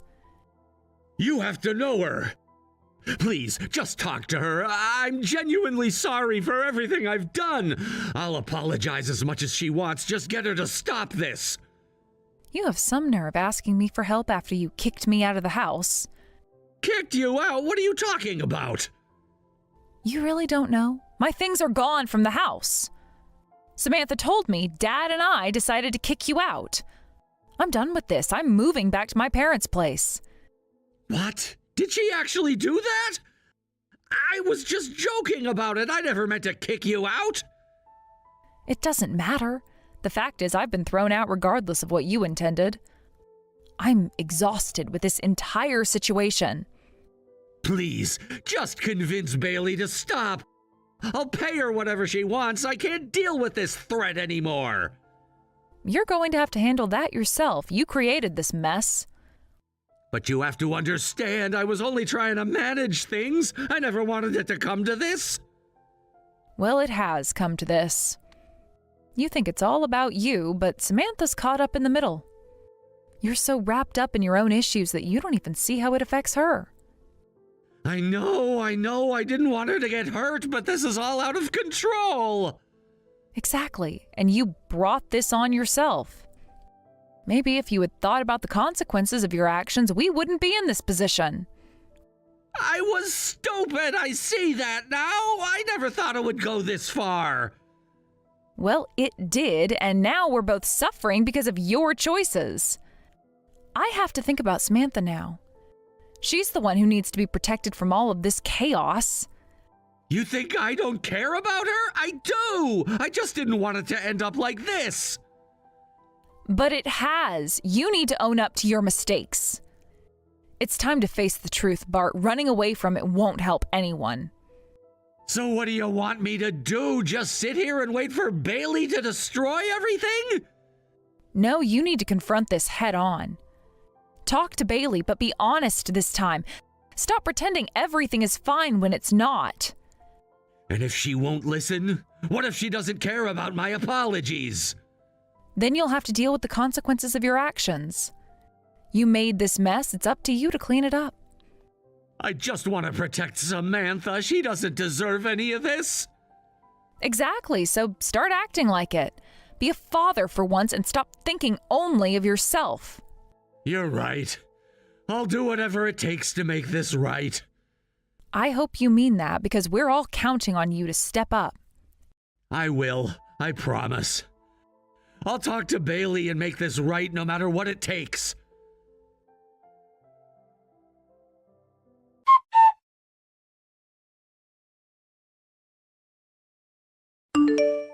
Samantha, why did you do something unnecessary? Who do you think you're living off of?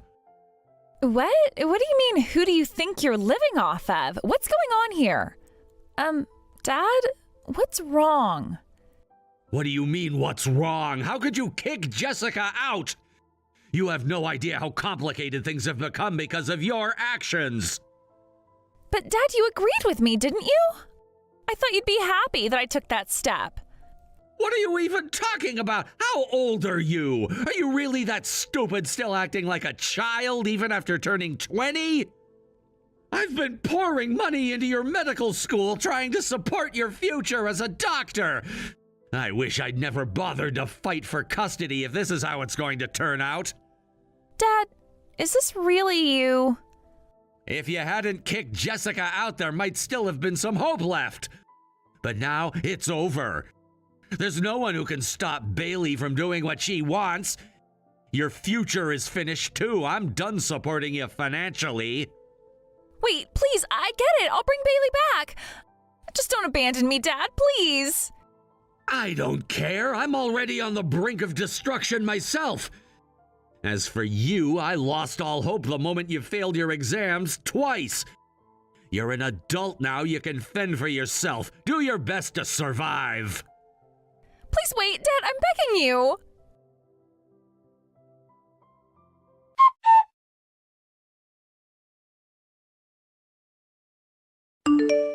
Hey, I'm really sorry. Oh, it's rare for you to apologize. What's brought this on? I've been abandoned by Dad. Everything Mom said was true. He only thinks about himself. Oh my, calling me Mom now? Well, that's a bit embarrassing, isn't it? But it does make me happy to hear you say that. Right? I've misunderstood you until now, but from now on I'll do my best to be a good daughter, Mom.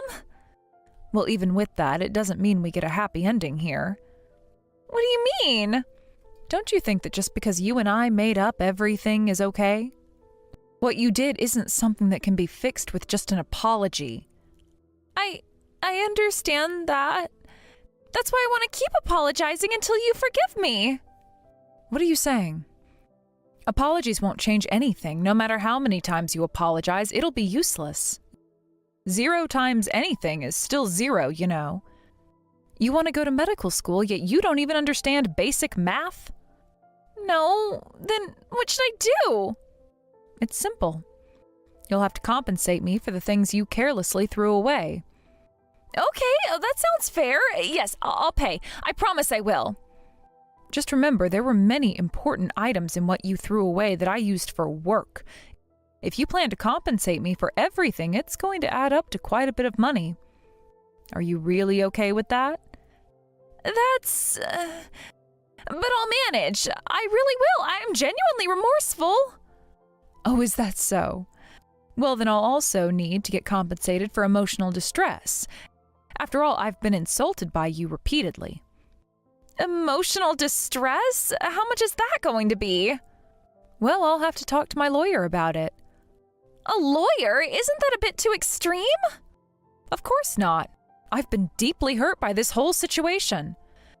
Plus, you'll need to have a considerable amount of money for yourself, won't you? You'll need to find a new place to live, after all. Wait, no, but I already have a home. Bart is going to face ruin soon. He'll be drowning in debt. What do you mean? Once that happens, that house will be taken by the bank in no time. So, does that mean I'll be living with you? I have no interest in living with strangers. Strangers? But that's... Please, wait a moment. Give it up. You'll pay me compensation and then we'll part ways. That's so cruel. I mean, you may not be my biological mother, but you're still a mother figure to me. Oh, really? Well, let me tell you one last important thing as your mother. You've blamed your failures in medical school on my genes, but since we're not blood related, that's incorrect. It's simply a matter of your own lack of effort. You need to remember that. But I really tried. Did you? Because if you did, you would have succeeded. Excuses won't get you anywhere. I know. But please, can't we just start fresh? I want to make things right. Starting fresh is fine, but it doesn't erase the past. You have to understand that. I do. I really do. I just want a chance to prove it to you. Proving it will take time, and it's not just going to happen overnight. I'm willing to put in the effort. I just need your support. Support comes with accountability. You need to take responsibility for your actions first. Okay, I understand. I'll take responsibility. Just please don't give up on me. It's not about giving up on you. It's about making sure you learn and grow from this. Life doesn't come easy, Samantha. I get it. I'll work hard to make things right. I promise. Good. Just remember, it's not just about saying you're sorry. It's about showing it through your actions. I will. I'll show you that I can be better, that I can make you proud. Then let's see if you can follow through on those words. Actions speak louder than words, after all.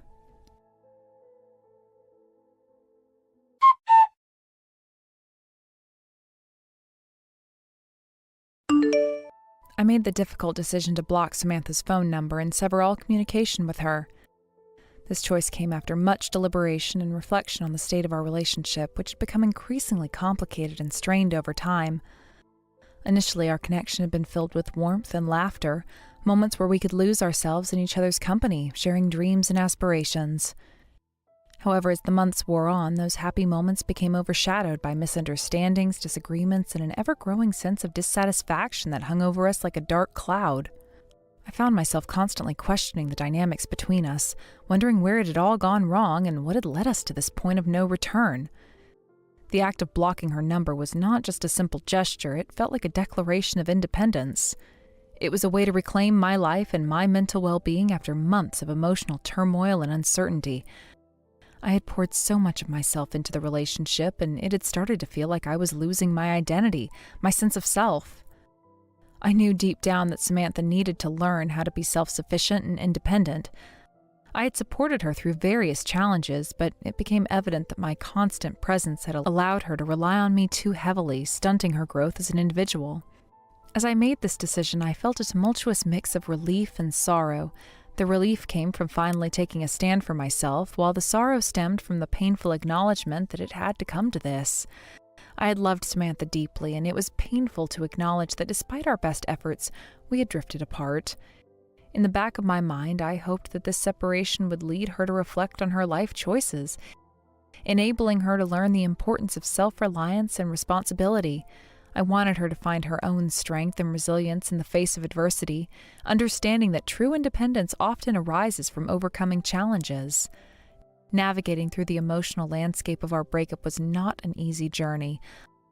I sought comfort in my close friends and family, those steadfast allies who had been my support system throughout our relationship. They had seen the ebbs and flows of my emotional state, often sensing the underlying tension that had been building between Samantha and me. Over cups of coffee and long discussions, they encouraged me to focus on my own needs and happiness, emphasizing that it was time for me to prioritize myself.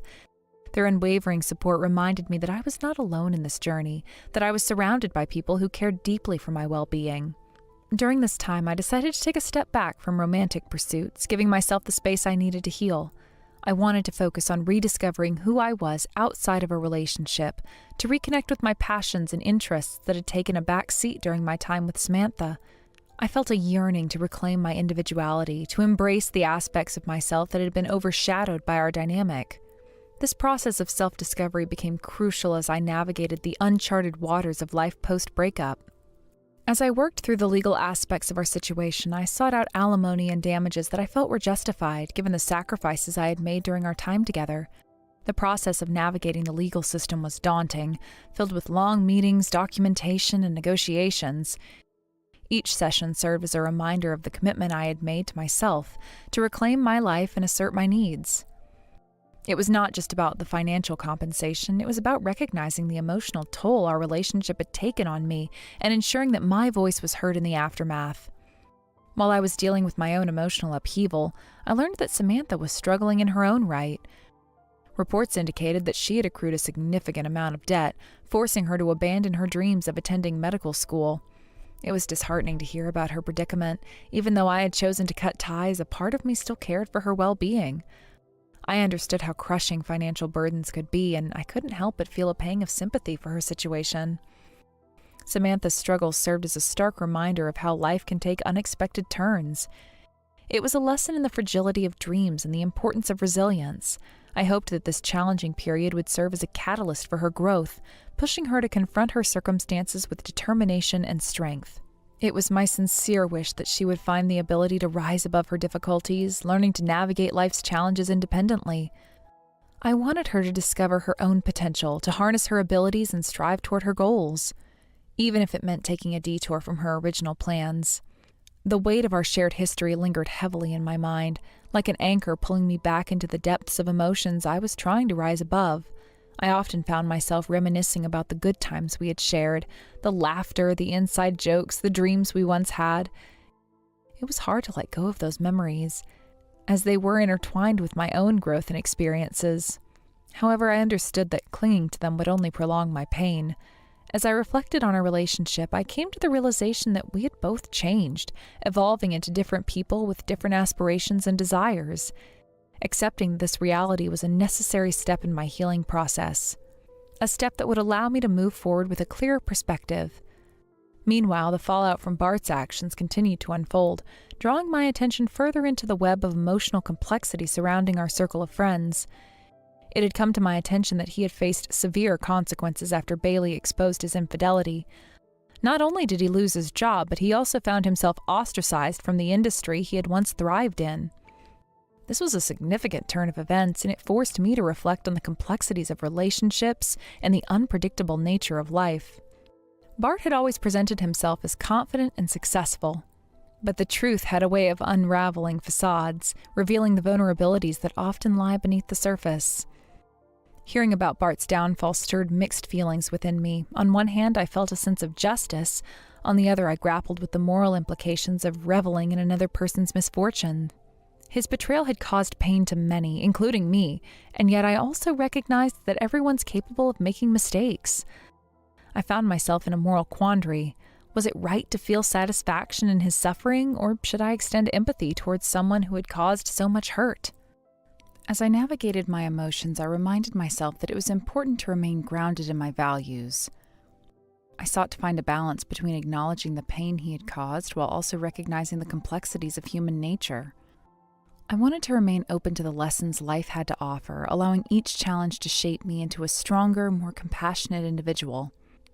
I understood that empathy was not only a gift I could give to others, but also a gift I could give myself in order to foster my own growth and healing.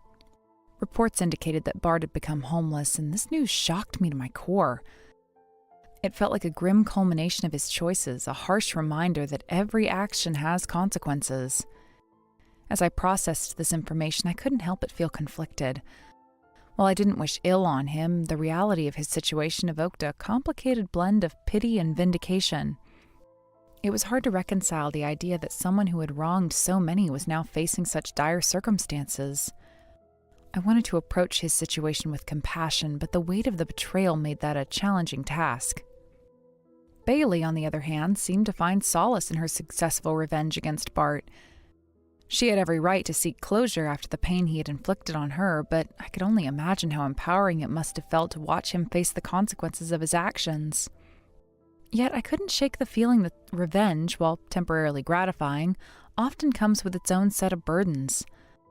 I wondered if Bailey would ultimately find peace in her choices, or if the satisfaction would fade over time, leaving her grappling with the emotional aftermath of her decisions. I wanted to reach out to her to see how she was coping with everything, but I also understood that she needed her space. As I contemplated these matters, I realized that navigating relationships often required a delicate balance of empathy, self-protection, and growth. Each person's journey is unique, and while we may not always understand the choices others make, we can learn from our own experiences. I wanted to remain open to the lessons life had to offer, allowing each challenge to shape me into a stronger, more compassionate individual. It became clear to me that my journey toward healing and self-discovery was intertwined with the experiences of those around me, creating a complex tapestry of growth and understanding. During this tumultuous period, I found myself rediscovering the beauty of solitude. There was something empowering about spending time alone, allowing myself the space to reflect on my emotions and thoughts. I began to appreciate the quiet moments, the stillness that came with solitude. I turned off my phone and stepped away from social media, seeking refuge in the simplicity of being present in my own life. I prioritized self-care, engaging in activities that brought me joy and fulfillment. In the midst of this newfound solitude, I discovered the joy of journaling. Writing became a therapeutic outlet for me, allowing me to process my emotions and reflect on my experiences. I poured my heart onto the pages, documenting my thoughts, fears, hopes, and dreams. Each entry was a step toward understanding myself better, a way to untangle the knots of confusion that had formed during my relationship with Samantha. I found comfort in the act of putting pen to paper, as it offered me a sense of clarity and purpose. Through journaling, I began to explore my aspirations, reevaluating what truly mattered to me. I set goals for myself, small, manageable ones that felt attainable yet fulfilling. I started to cultivate a vision for my future, one that was rooted in authenticity and self-discovery. I recognized that the journey ahead would not be without its challenges, but I felt a renewed sense of determination to embrace the possibilities that lay before me. As I ventured further into this journey of self-exploration, I made a conscious effort to step outside of my comfort zone. I sought new experiences, immersed myself in activities that ignited my passion and creativity. I joined local clubs, enrolled in classes, and even volunteered for community projects. Each new endeavor presented an opportunity for connection and growth, a chance to engage with others who shared my interests and values. I found joy in these interactions, creating new friendships that provided a support system as I navigated this transformative period in my life. Amidst all these changes, I was continuously reminded of the importance of living authentically. I wanted to be true to myself, to honor my values and beliefs as I forged ahead. I realized that authenticity is not just about being true to oneself. It also involves embracing vulnerability and allowing oneself to be seen by others. I began to shed the fear of judgment and opened myself up to the possibility of genuine connections with those around me. I sought relationships that felt nurturing and supportive, ones that encouraged mutual growth and understanding. As I reflected on my past, I recognized that every moment of joy, pain, and heartbreak had shaped me into the person I was becoming. I had learned that growth often emerges from the ashes of difficult experiences, and it was crucial to embrace both the light and the shadows of my journey. Each lesson that I learned added depth to my understanding of love, relationships, and self-worth. The relationship with Samantha had taught me valuable lessons about boundaries and self-care. It had shown me the importance of recognizing when to let go, even when it feels painful. I learned that it's okay to prioritize oneself and to walk away from situations that no longer serve one's growth. While the end of our relationship was undoubtedly challenging, it also marked the beginning of a new chapter in my life, one filled with potential and opportunity. In this pursuit of self-fulfillment, I was determined to cultivate a life filled with passion, creativity, and meaningful connections. I wanted to forge a path that aligned with my true self, one that resonated with my values and desires. I held on to the belief that every experience, good or bad, contributes to my growth, shaping me into a more resilient and compassionate individual. As I embarked on this new chapter, I felt a renewed sense of purpose. I was excited to see how my journey unfolded, eager to embrace the challenges and joys that lay ahead. I recognized that life is a continuous cycle of growth and transformation, and I was ready to navigate it with an open heart and adventurous spirit. The world was vast and filled with possibilities, and I intended to seize every opportunity that came my way. I envisioned a future where I could continue evolving, becoming the best version of myself, one step at a time. I wanted to celebrate my victories, both big and small, and honor the journey that had led me to this point. I sought to embrace the complexities of life, welcoming both the joys and challenges that would undoubtedly arise along the way. As the months passed, I remained committed to my personal growth. I surrounded myself with individuals who uplifted and inspired me, fostering relationships that were rooted in respect and mutual support. Together we navigated the intricacies of life, sharing our dreams and aspirations as we encouraged one another to chase after them. I began to explore new avenues of creativity, embracing the artistic expressions that had always resided within me. Whether it was painting, writing, or photography, I found joy in capturing the beauty of life and channeling my emotions into creative endeavors. This newfound passion became an essential part of my identity, allowing me to connect with myself on a deeper level. In this session of self-discovery, I also took time to nurture my physical health. I started exercising regularly, engaging in activities that invigorated my body and mind. Whether it was hiking, dancing, or practicing yoga, each movement became a celebration of life and vitality. I felt in tune with myself, embracing the energy and strength that resided within me. I'm really looking forward to your guys' wedding tomorrow. I'm sure I'll get all emotional over it and probably cry just a bit. Why would you cry over it? You're the one that's already married, right? I have no idea what would make you want to cry at my wedding of all places. Well, I'll probably start to remember our past together and all that, which will lead me to crying. I mean, you're 5 years younger than me, and from the moment you were born, I've always thought of you like my baby. Could you stop saying things like that about me? It's really embarrassing, actually. But I guess I have to thank you for a lot of things. You've always been there for me when I needed someone most, so thank you. Now you're just trying to get me to cry, aren't you? Thanking me for all that. But I want to know why you're crying. There's nothing you should be crying about right now.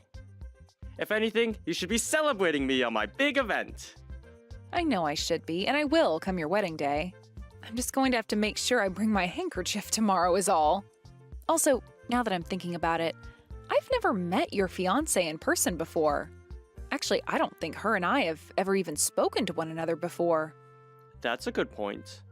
You were never around back when she came over to see Mom and Dad for the first time. And I guess ever since that day, we never got around to having you come out to see her. Seems that way. I'm sure it'll be a bit strange to be meeting her for the first time tomorrow, but I'm guessing it'll be alright. You'll be fine. Brittany's a really calm woman, and she seems to get along with pretty much everyone. So have fun tomorrow, when you both get to talking. Alright, I will. I'm sure I'll be super anxious about it tomorrow, but I'll do my best. We as a family have to make sure we're all on good terms with one another, especially since I'll be getting a new sister-in-law. Don't get so worked up over it. You'll be 100% fine. I want you to have a really fun time at our wedding tomorrow, so please, take it easy. Well then, I'll do my very best.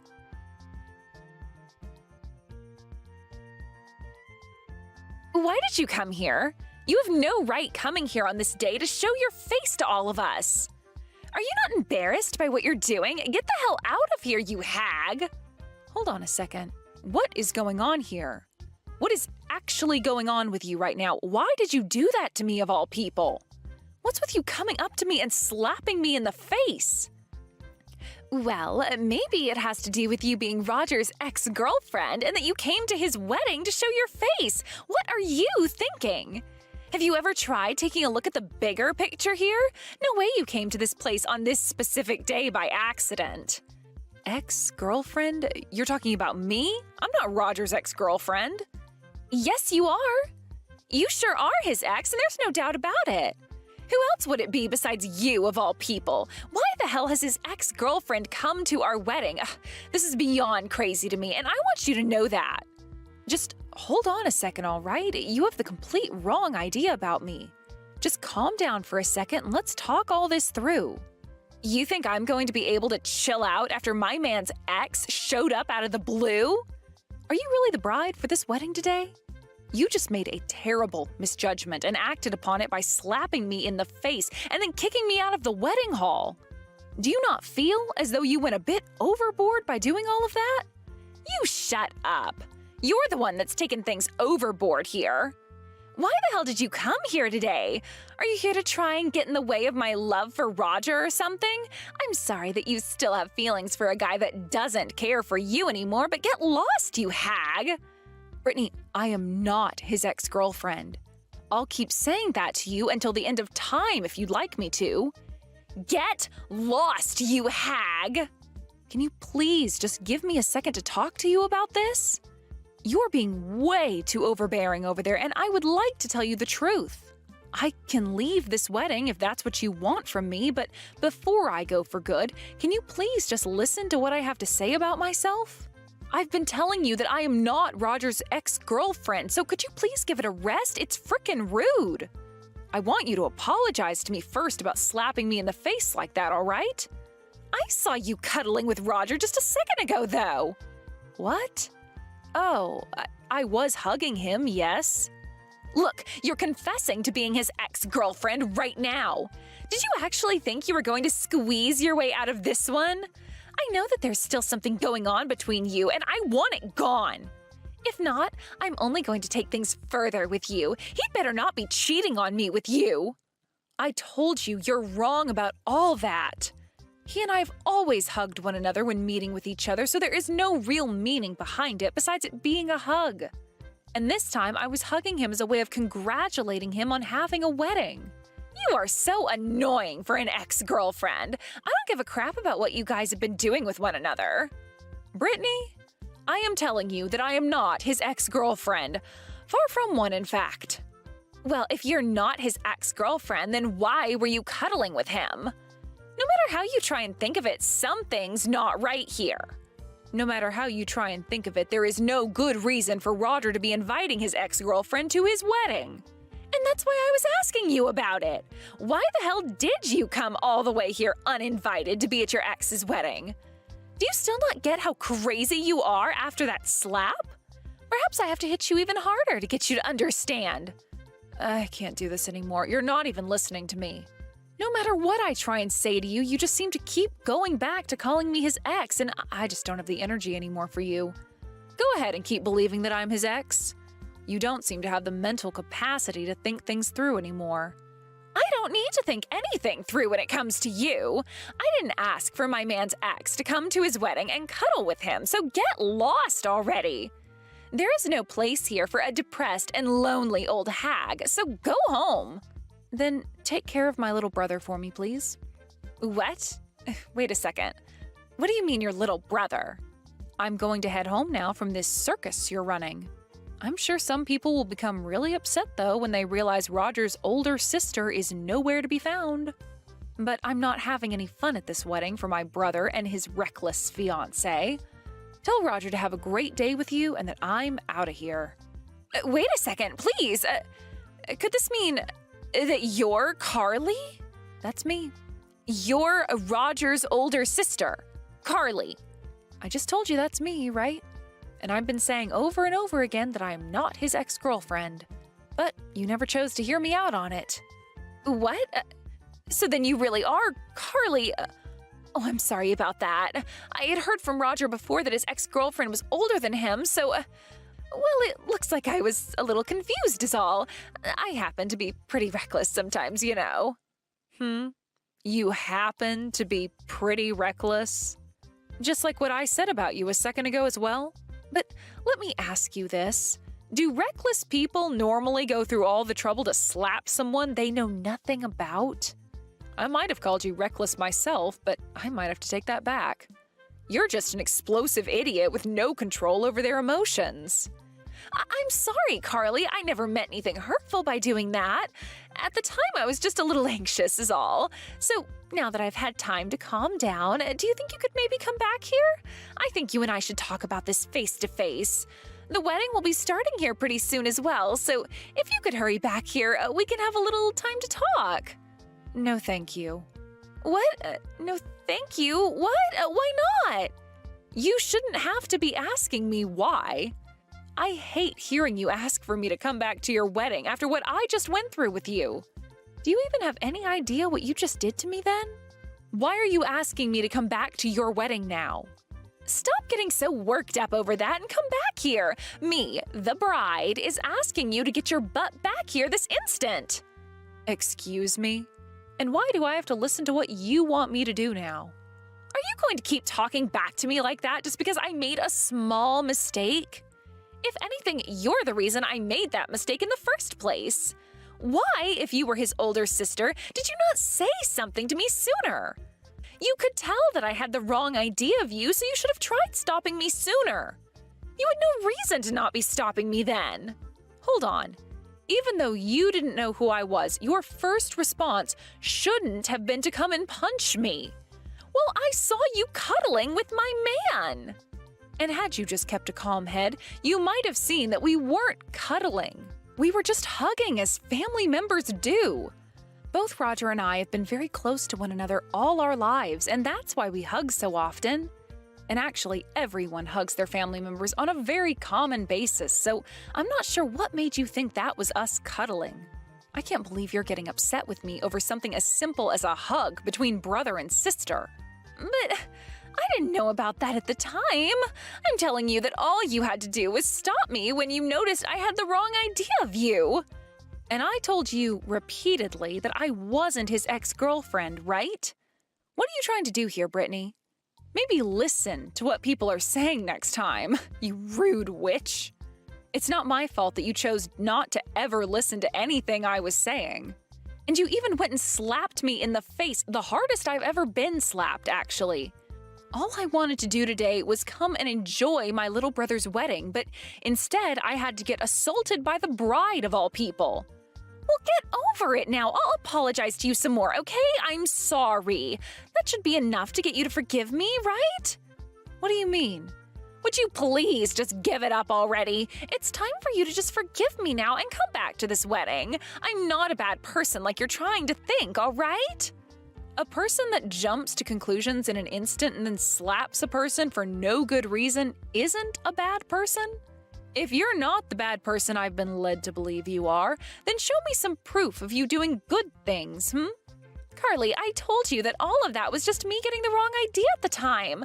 You and I are going to become sisters-in-law, so now let's stop all this fighting and make up. You understand that someone like me is not a bad person in any way, right? I think it's best you and I start being good friends now, all right? No, this is all not all right. I really have no desire to become close to someone like you now. Why not? You're going to lose all interest in me just because of one tiny little incident between us? How about you have a more open mind for people like me? What was that? Who do you think you are to be saying something like that to me?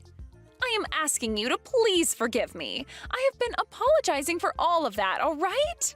Hurry up and please get back to this wedding.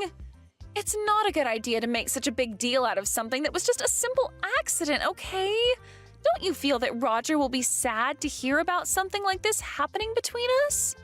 How about you think about him for a change? I don't care how he's going to feel about all this. I'm not going back there. I am asking you to please just stop it with all that pouting and come back here so that we both can make up. It was just one mistake on my part, so let it go already.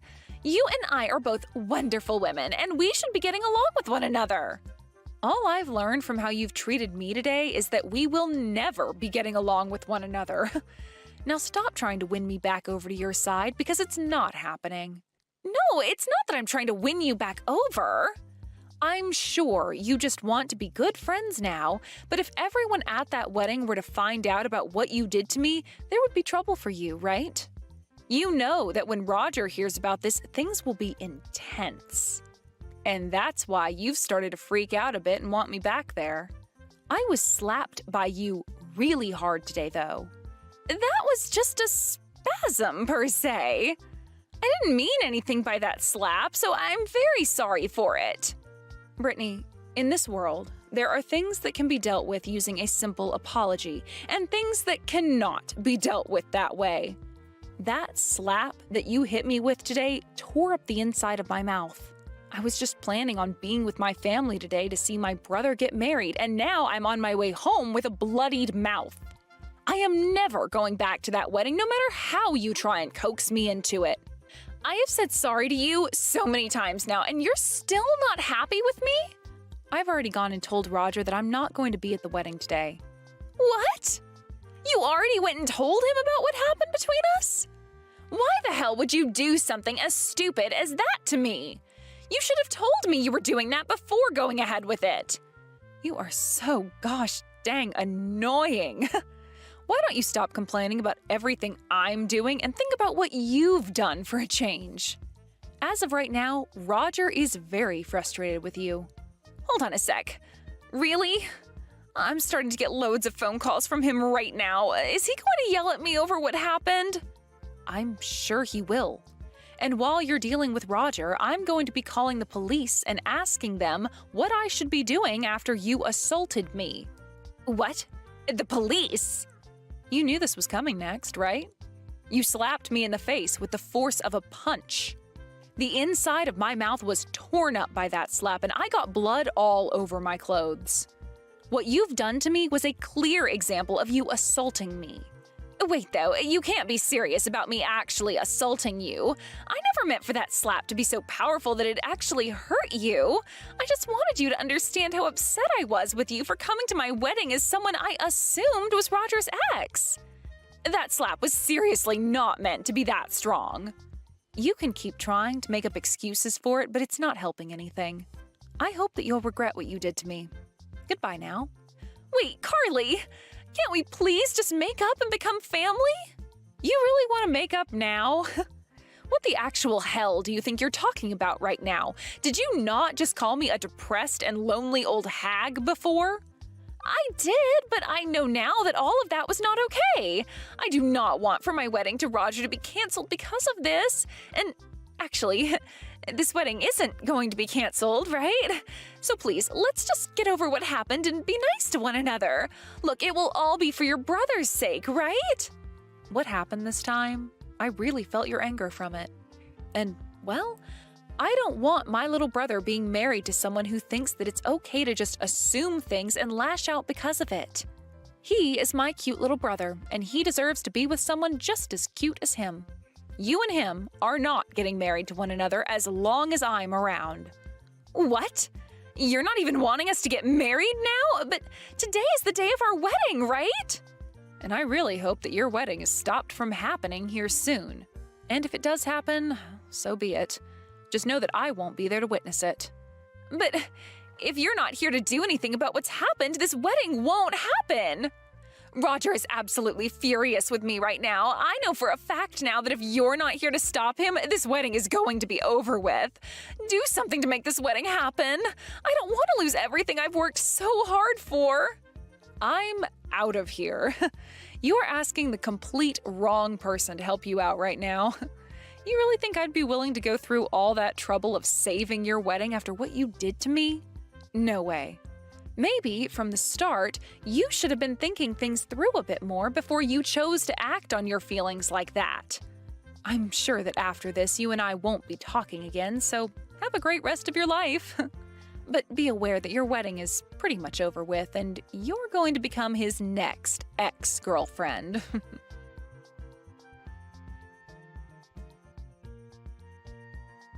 In the end, Roger and Brittany got into a huge argument before having their wedding canceled.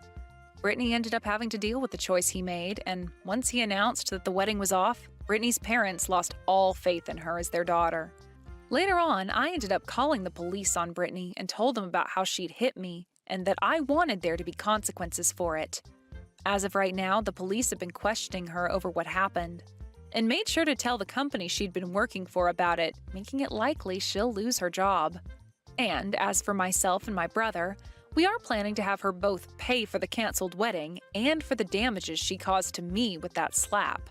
Brittany won't have her parents around her to help her out either, and will be left to find her own way of making up the money to pay everything off. When it comes to how Roger's been feeling after all that happened, he's really glad that I was able to expose the true Brittany to him, and has been thanking me for it every chance that he gets. I'm just glad that we got to find out who Brittany really was as a person before my brother tied the knot to her and walked into what would very well be a miserable future for all of us in the family.